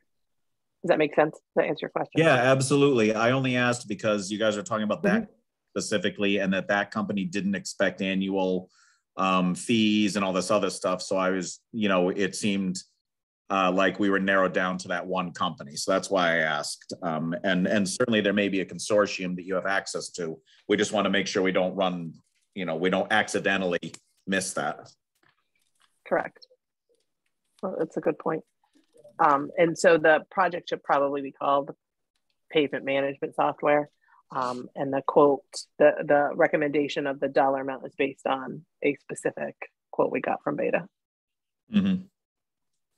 But they do have a sort of cost factor in their software, like say, if Chip Seal provides a 7-year job and Blacktop you know, or regular paving, it leads to 10, you know, do they sort of do the math on, you know, that cost over the difference in cost versus that 3-year gain of roads, you know, of a good road, that kind of thing? Is that all factored into it? Or is it just kind of, this would be a better road to do because its longevity is greater? Well, they would do the whole entire town, and they would do. The problem is the cost of, you know, materials. They can't say that, you know, this year asphalt's say $80 a ton. Next year it could be 95, or it could go down. So they couldn't give you that, you know, and then you could hold them to, well, you said it's this, you know, so they're not gonna, they could give you a projected estimated price of what it would cost. But unfortunately, I don't think they would give you the exact numbers because, you know, material wise, oil goes up, everything goes up. It's a petroleum based product. So it's at the mercy of the market, basically. Right. That's true. But wouldn't it be cool if that was a part of it? Because look what's happened in the last 2 years, you know. Yeah. The last year.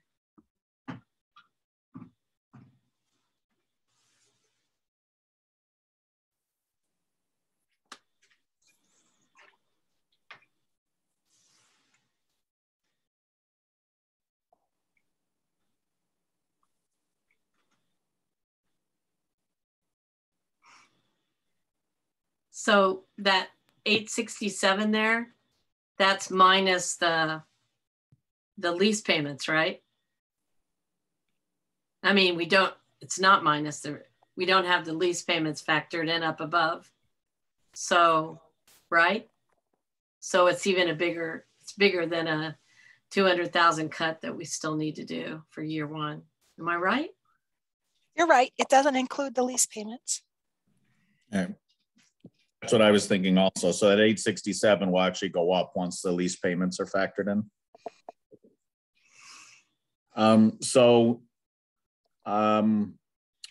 In the past, I had been kind of hard on the excavator deal. I'm leaving that behind, but my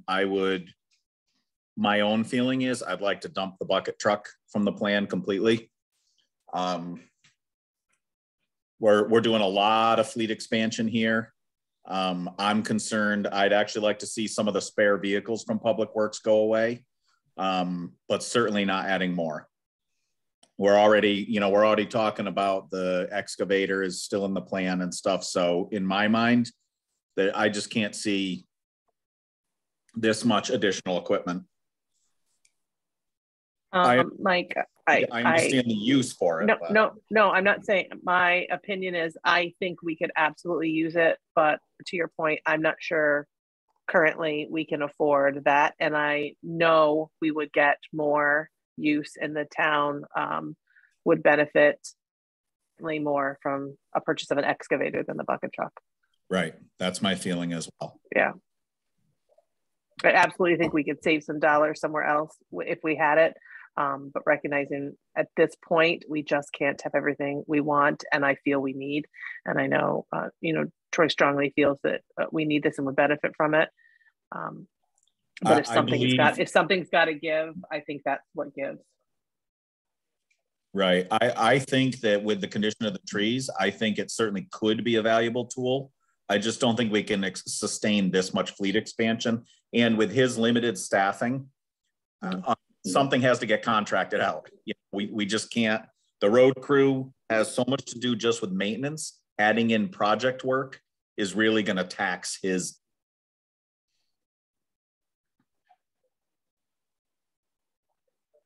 I'm also concerned about where it all is going to go.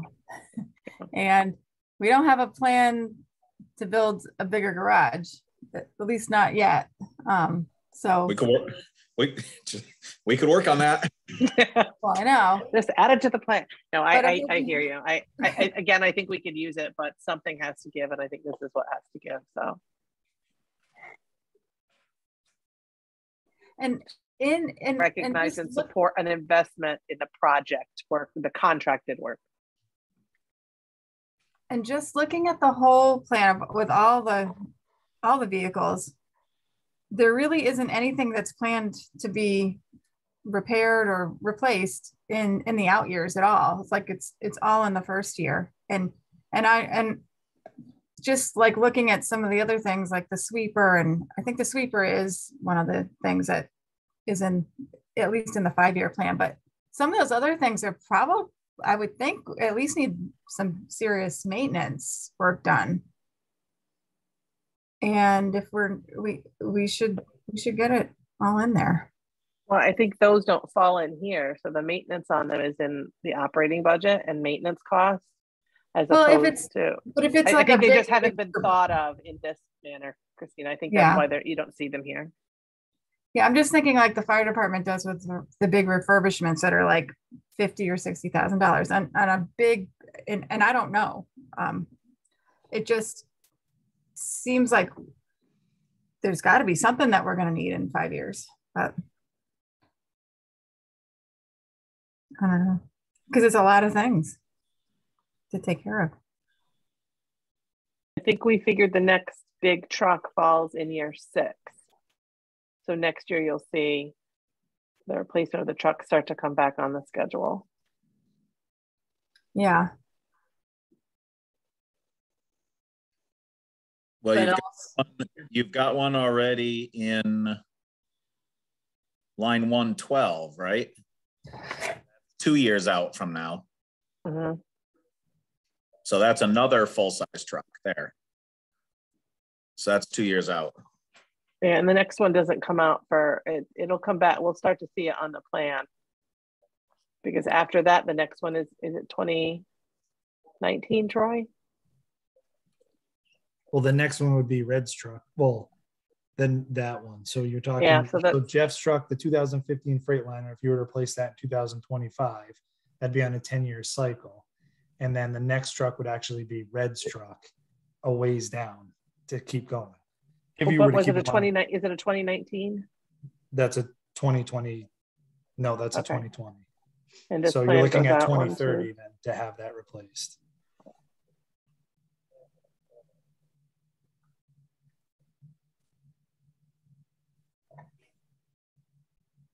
And I guess I'm kind of wondering, like, I know we're not about operating, but is that, you know, at this big of an expansion so fast, what kind of impact will that have on operating for maintenance and repairs? I think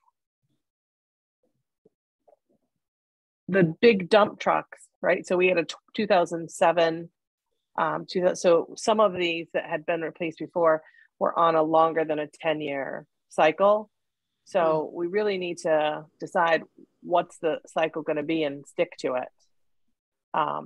You should have a reduced repair with newer vehicles, hopefully, because I think they're spending a ton of time trying to keep some of those old ones on the road.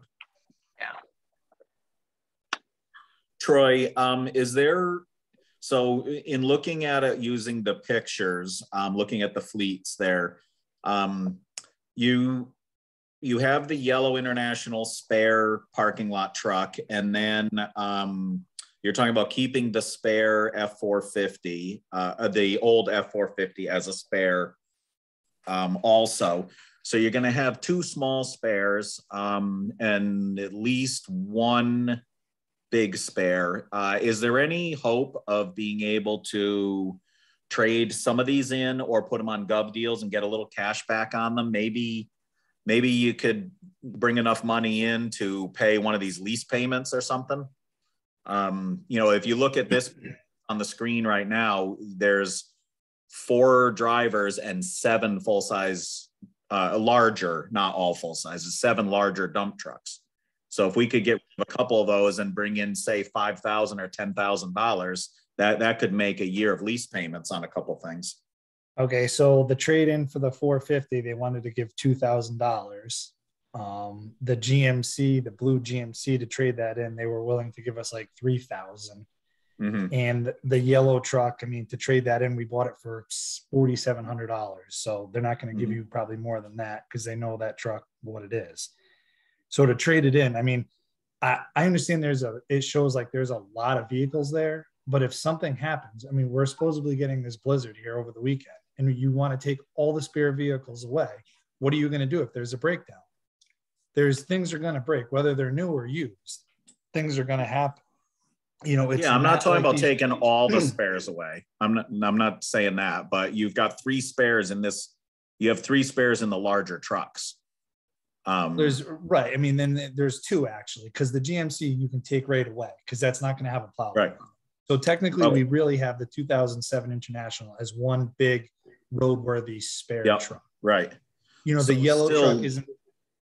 Still between the yellow truck and the green GMC, you're talking about a few $1,000. That goes back into buying something else.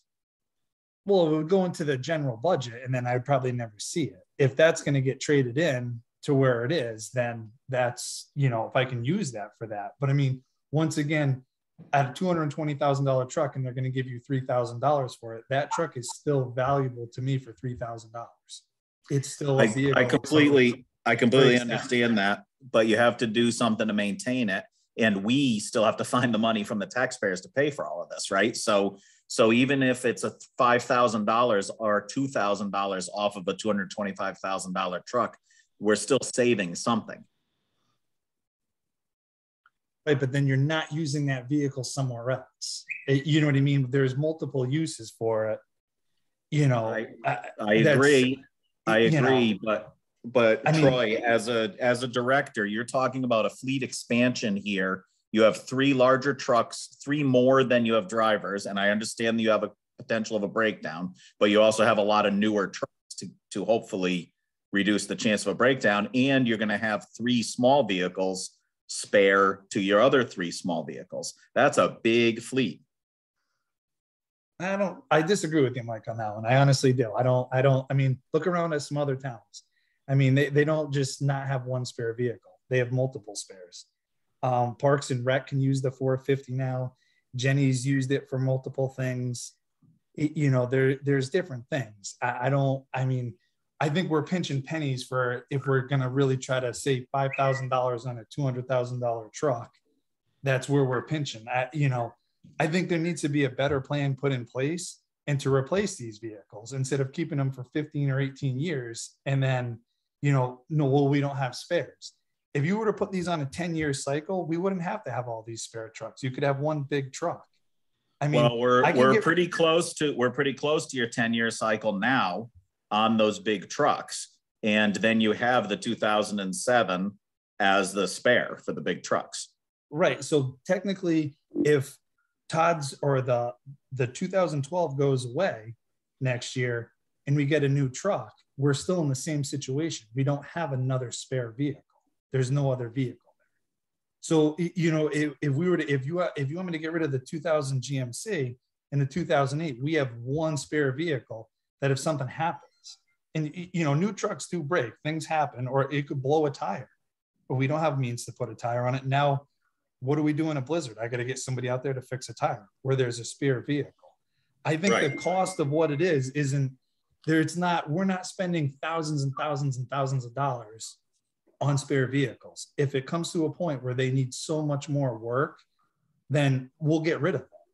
It's, you know what I mean? It's not like I'm taking that yellow truck and I'm putting, $10,000 in that truck a year or 15,000.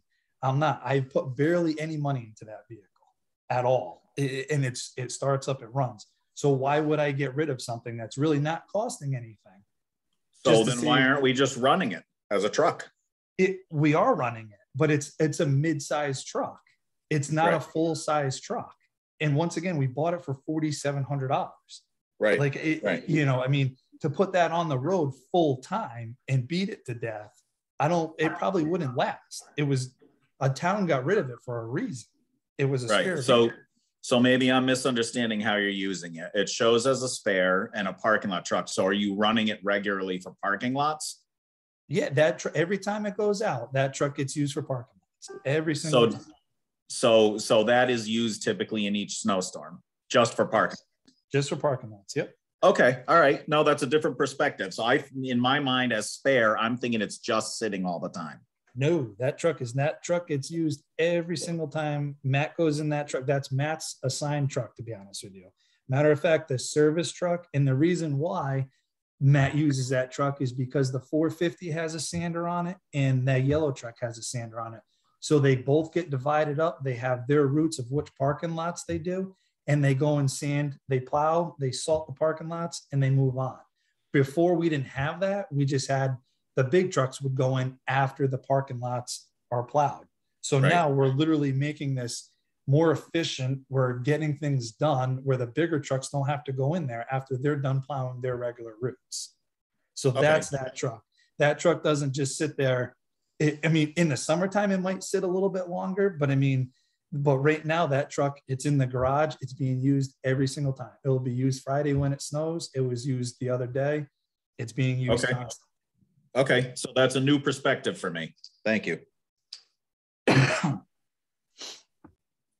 If that were on the road, Mike, everything else broke down. No, I understand. And I like the idea of spares. I'm just trying to figure out what we can afford, you know, because this is all, when we're sitting at those Board of Finance meetings and people are beating us up over $800, we got to figure out when it all totals up how much. Our taxes are definitely going up this year. It looks like there's no way to avoid that. And everyone's going to want to know what every penny is, which is a fair question. And the pace of expanding is something to look at. I mean, you really gotta. So I guess I don't see it as expanding stuff. We could sell them all, and every time we got the new one, we could sell it. It just hinders the ability for some things to get done, especially in the winter months. And so Troy's, the plan that he's chosen to go with and I've supported is to hang on to them for right now. And we've been able to do a little bit more with them. So the trucks, the bigger trucks are still scheduled to be replaced, and that he's found another purpose. And we hope that will extend a bit the life of the bigger dump trucks as well. I'm concerned about the 10-year plan, where if we stuck with this 10 years from now, or 7 years from now, we're going to be in the cycle of buying a truck every year again. Like they're not going to be staggered ever if we don't try to stagger it a little bit. And I have that same concern, Christina. So if we were to stagger the first couple that are going to come next on the 10-year plan, and you know, how can we get ourselves back on a 10-year plan? So at least we know this one you're going to have for a little bit longer, so that everything can then be on a 10-year plan that's spaced out. So there's a little bit of longer than 10 years the first time around to get everything on a manageable 10-year plan, as opposed to, you know, I think what we were feeling and seeing was we can't afford it, so we'll just push it out. And if we get ourselves to a plan, at least it's a plan we know, and do our best to, you know, obviously things can happen. And then I think that's what happens is we deferred some things as they were on a plan before, but if we can space them out, so you're going to have this new one for 12 or 13 years so that we can get everything on a more spaced out plan. Does that make sense? It does, but then you could argue we could keep this one for 12 or 14 years, even though this one's a lemon. Like that's the problem with this one, is it's a lemon. Yeah, and then they just start eating up operating budget dollars because the maintenance becomes so significant on them. Well, where in our plan right now is, you know, what's in 2 through 5 as far as, you know, acquisition goes? Is there sort of a dead zone because we are sort of replacing a lot of these trucks? Or do we have, you know, because I know we're not looking at it tonight, but do we have placeholders in 2 through 5 that we can sort of look at what the trend is? So there's one more truck on this plan, Steph, and then if you look at this, the first plow truck on here, number 1, mm-hmm. the next one to be replaced. So does that go longer than 2030 to get us on you know, it's not going to be 10 years in between trucks, but more than every year. It should be, if there's 4 trucks. But it can't be if we do 7-year leases, it's not gonna be every 7 years. I'm sorry? If there's 4 trucks and we're trying to do it every 10 years, and 2 to 3 years every 2 to 3 years, we should be getting a new one.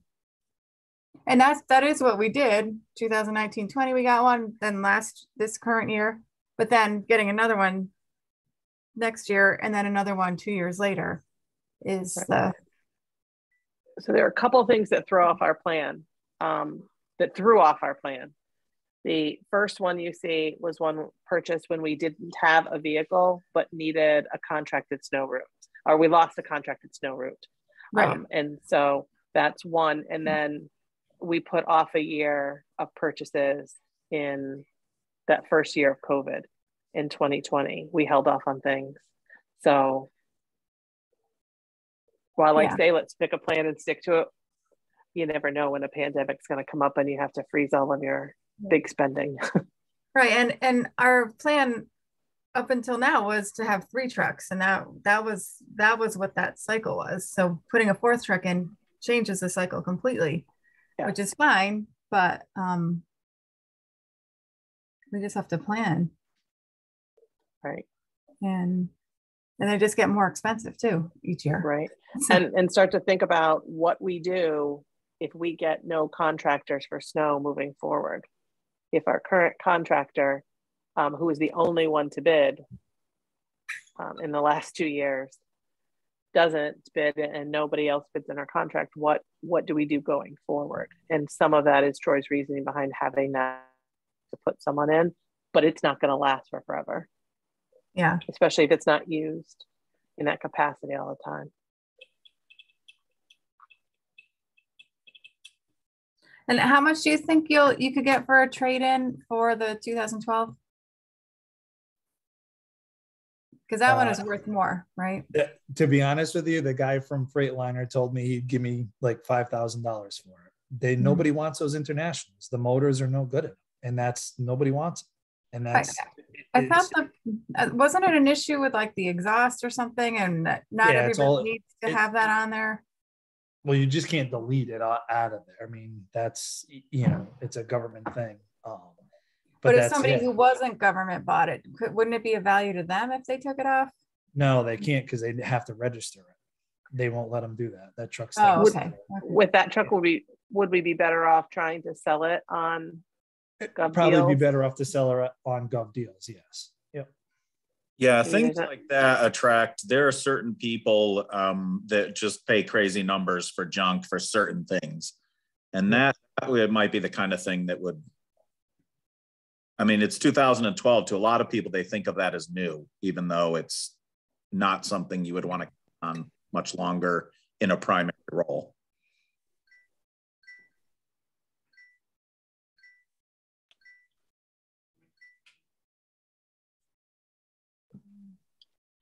So where are we? Yeah, I'll stop sharing this so we can look at the spreadsheet. Donna, can you put the spreadsheet up again?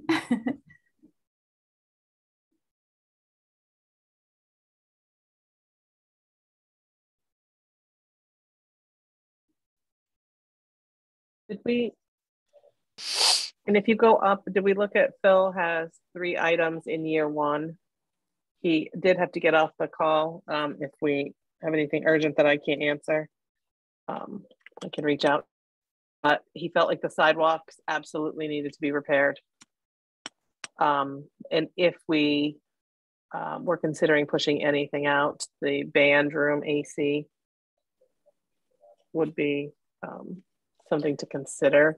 But band room AC could be ARPA, no? It's ventilation. I'm wondering about that too, because ventilation. Yeah.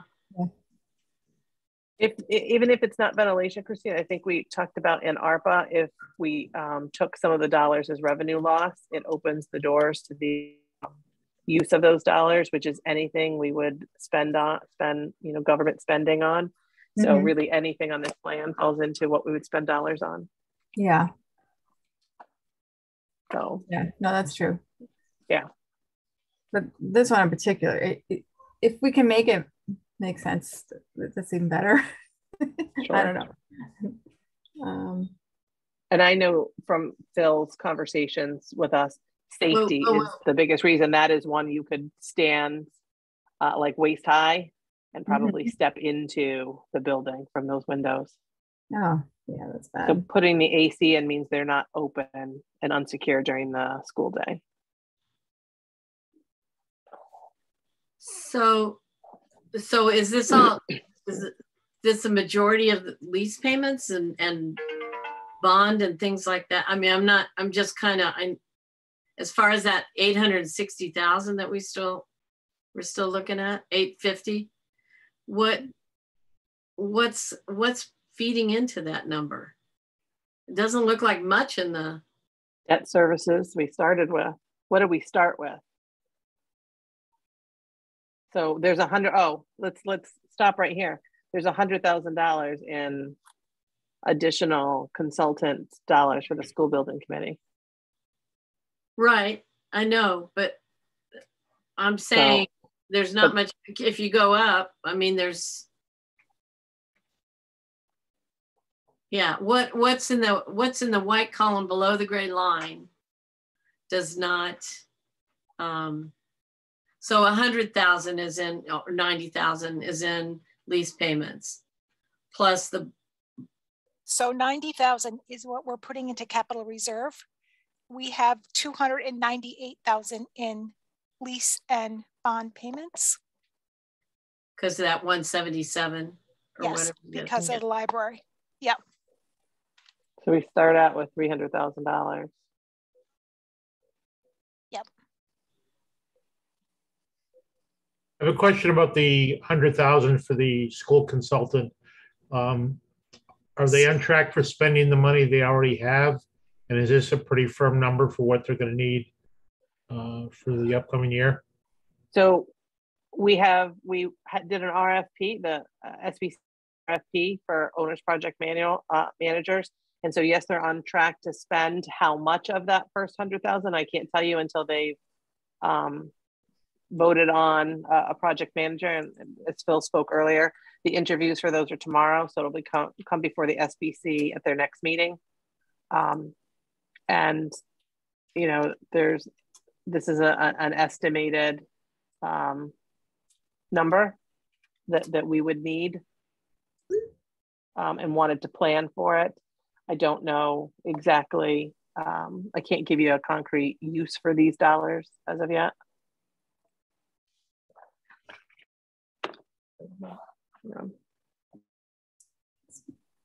Probably safe so.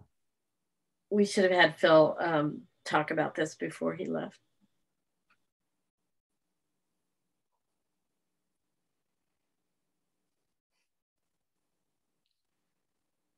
And Erica, the assessor number is it just 30,000 this year?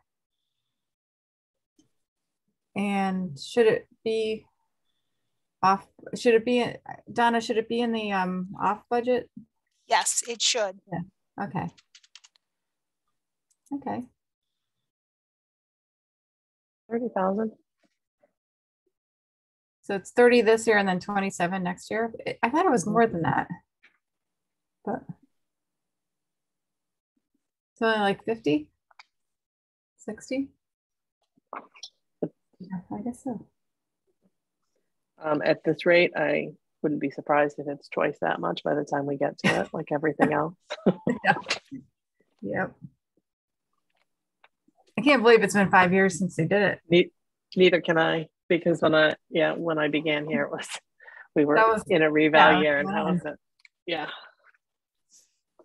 this was far, far away, just yesterday. Mm-hmm. So I apologize. I was not at the SBC meeting when we discussed the additional need for $100,000. So I don't want to speak to what the purpose is until we have an OPM on board. I'm not sure I fully know what that 100,000. So I can't speak on it. Mike, do you recall? I was briefly involved in that conversation, and what the SBC is envisioning that is Once the owner's project manager is helping to start guide the process and narrow the options for the school building committee, there's going to need to be a certain amount of sort of pre-design work, which is going to be things like matching the educational requirements. I forget what the terminology is we're using for that, but the educational need that comes from the Board of Ed, Ed spec, that's what it's called. Matching the Ed spec to a programmatic layout. In other words, basically you need 40 classrooms and you need this much gym space, aligning that with the state standards and doing essentially the early design work that would be required to get you to a point where you could go out for bid. Design work that you would need to do before you had a full architect on to design the entire project. Or if you were going to end up going design build, you would still need this preliminary work done. So that was, I believe, was some of the envision of the next step. To the conversation we had before, Mike, that might be some of the work that's done post referendum, but pre-shovel, right? So that would be the next step. If a project were approved by the town, we'd move forward with the question process. Yeah, with the question of if there's reimbursement available for any money spent previous to the referendum, the hope would be to shift as much of this expense to post-referendum to be sure it's reimbursement eligible. So whether all that 100,000 would get used obviously can't be predicted right now, but the hint given by all three of the people who were bidding for owner's project manager was, don't worry, when it gets rolling, the need to have more funding is going to come fast. And if you want to get to referendum, you may need more than this initial 100,000 to be prepared, to have enough put together for referendum.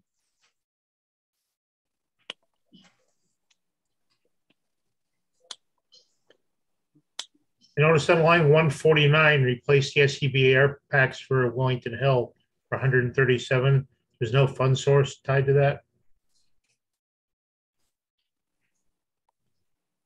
ARPA. Everyone's favorite fund source. We should be able to spend that 800,000 pretty fast at the rate we're going. I know. And at some point by the next meeting, we'll probably need that fund spreadsheet updated to see how the other funds are doing, be low SIP or Fund 17, to see if it can sustain what we're planning to charge off to them. I agree.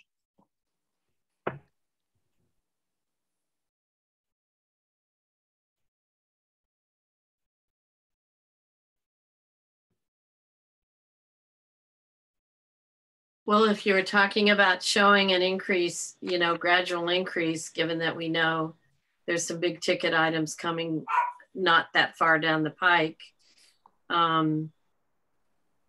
800,000 is showing a gradual increase in the scheme of things. Maybe it's not gradual enough, but. Yeah. Sorry, I think I got kicked off the meeting there for a bit. Oh. What did I miss? Everyone was frozen but me, so I figured I was probably the one that was frozen. I mean, putting items that are $100,000, like the district consultants, into the budget puts a big hit on the goal of the 600,000. It's real hard to absorb 100,000 in a whack, in this case, 2 years in a row,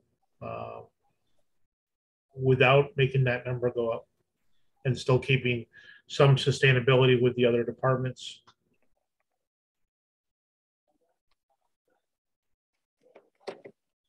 Well, there's not much in that. Any 100,000 is hard to.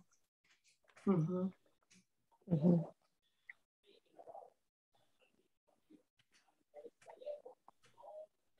But I think we're at a point with this that you know, if we're looking for answers, whatever that answer may be, we're not going to get closer to it on any kind of a schedule if we don't have that in there. We're just going to be pushing everyone late. Yeah. The number going back 20 plus years is or was an arbitrary number that somebody, long-term predecessor to me, obviously, picked that number and said, oh, let's put in the 600 and something thousand. That's something we could, you know, which they were probably already spending at that time. And over the course of the years, some years it wouldn't go up at all. It certainly never had any cost of living adjustments in there. There was a couple of years where they tried to put in a tie it to the grand list. That if the grand list went up, you know, a few percent, we could go up a few percent with this. But it was an arbitrary number that you work backwards on to try to spend as best you can. And not to say it can be unlimited money, you know, it has to pass the taxpayers, but is 600,000 enough to sustain the services that we're trying to provide? And sometimes the answer may be no. And every year we, you know, there's some engineering here for, you know, 2 or 3 different projects, and this still doesn't, you know, address the actual work for doing Schofield Road or the Liska Road Bridge, which, you know, will be in the hundreds of thousands and then some to take care of. And for those that have been around a long while, you know, we've been talking about doing a road bond for 15 or 20 years of doing these big ones. And then every year you go, oh, we didn't, you know, there's no way we can afford that. And, it just gets pushed off and pushed off. And obviously frustrating for all, but it's trying to keep the taxes down as well. And sometimes you can't do both. And can I remind us all, there's nothing in this plan for the library. And there's absolutely no way in my mind that there's not going to be some larger expenses in the library. Karen Ann may be able to speak to that. So. Yeah, we've discovered, it's 15 years old. We have repairs, but nothing is super serious. But we have discovered that at the last meeting, I kept talking about OSHA violations at the fire department, and it scared me. We have offices at the back of the library that are basically 3 stories up that have 0 fire egress. We have a supposedly fire door at the back of the library in the unfinished part of the basement that is not a legal fire egress either. That is going to be something that we are hoping to submit to CIP as soon as we figure out how much all of this is going to cost. But yeah, the library is going to have some things that we're going to need to look at as well. Boy, what happened on that with the newest building in town? I mean, was that something that was missed when it was under construction, or is that the rules have changed? No, the rules have not changed. The rules have not changed at all. Is it disrepair or? Oh, the repairs are simple. We've got some like cracks in the stucco and things like that. Those are just wear and tear. We're good on that. The big problem is that if, you know, I was talking to friends at the library and they're like, well, we just walk from the unfinished part of the basement across past the elevators and up that door out to the parking lot. And it's like, and suppose some guys just come down the elevator shooting a gun. Where do you go then? These were just, the idea of shooting up, you know, I'm sure was not an issue 15 years ago, but nobody seemed to have taken into account any sort of fire escapes. And I don't know why. But it's a little scary. Go, Mike. I think Mike might have an opinion. I actually, this is an interesting issue because I actually was brought in by a previous director of the library to walk through all of that stuff, not because I'm a town code official, but to talk about what they were thinking about using for money for some renovations. And we were in there, they had asked the fire department in Willington to come take a look and see if they had any concerns. This conversation came up, And I think what was sort of the end of, well, there were two things that ended that conversation. There wasn't a code violation of the building or fire code. So that led to, that was sort of a dead end right there. Not that that's a dead end for the whole topic, but it was a dead end on that path. What was going to change it was if they used the current storage space downstairs behind the wall, if they were going to expand programs into that space, then that fire exit out the back became a problem because it was a fire exit out onto a lawn and a slope. And that was going to create a non-compliance. The other thing that ended that conversation, not only did they not do the expansion, but then that director left, and that conversation just left when that director left. Right, and we're back to talking about that expansion. We are back to talking about it, and so that does become an issue. But I'm kind of surprised that you're saying there's not a code violation to have no egress from the back of the building. If you're and again, I wasn't the code official involved, but what I believe we were told was that there is no requirement to have by code to have an egress, that the offices in the back, like the director's office and all that are the longest route, met the requirement for the minimum travel distance. Again, I wasn't the code official that did that evaluation. Okay, but you're talking about minimum travel distance versus getting trapped. And I yeah, really but that was a fire and building code conversation that they were involved in. It was compliant to the fire and building code. And again, I wasn't the code official. That's what I heard in the conversation. Okay. So there's always, you can go above and beyond, Karen Ann, but it sounds like, it was built to meet the requirement. Right. And that's fine, but I'm not sure that it's a good idea. Right. I mean, we've talked about, we've had meetings about this, and we've talked about, you can walk from here to here, but suppose something happens in this position, then you're trapped. There's got to be more than just minimum distance to take into consideration in some of these things. Yeah, the only reason I believe that was the conversation is because those were the people who were involved at the time. It was evaluated based on fire and building code at the time, and this was a few years ago. So there definitely could be some new chapters to this conversation, and there also could be other things to consider. Maybe there is an OSHA thing that's changed now, or well, I will tell you, current OSHA regulations don't even want fire escapes. Right. They want indoor staircases so that the building and fire code is the same way. It doesn't want outside because they're not maintained. But we've got no place to put an indoor staircase from those offices downstairs, which is what the OSHA regs suggest. Yeah. I mean, I don't know how we could possibly do it. There is a storage closet in the back, but I don't know where it would go if you tried to put a staircase downstairs to it. Otherwise, there's absolutely no space to put a staircase. But that is the current OSHA regs. Don't put in a fire escape, put in indoor staircases. And I speak as someone who just finished her class in OSHA regulations in December. Yeah. So yeah, like I said, it may meet minimum fire codes, but we've had long discussions about this, and it really does bother some people. So like I said, it's not something we're looking at now, but as we look to finish the basement and talk about what that fire door is, and talk about egress from the offices upstairs, it is something that we're going to have to price out and do all of that stuff for. The repairs that we have are minimal. And if you have a $10,000 minimum for CIP, I'm not sure we'd even hit that for the repairs that need to be done.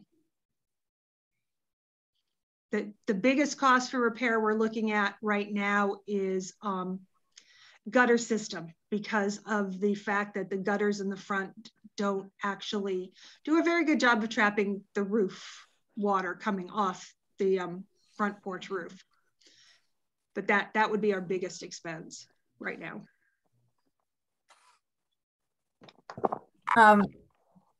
We don't have anything from the senior center to add on here either, right?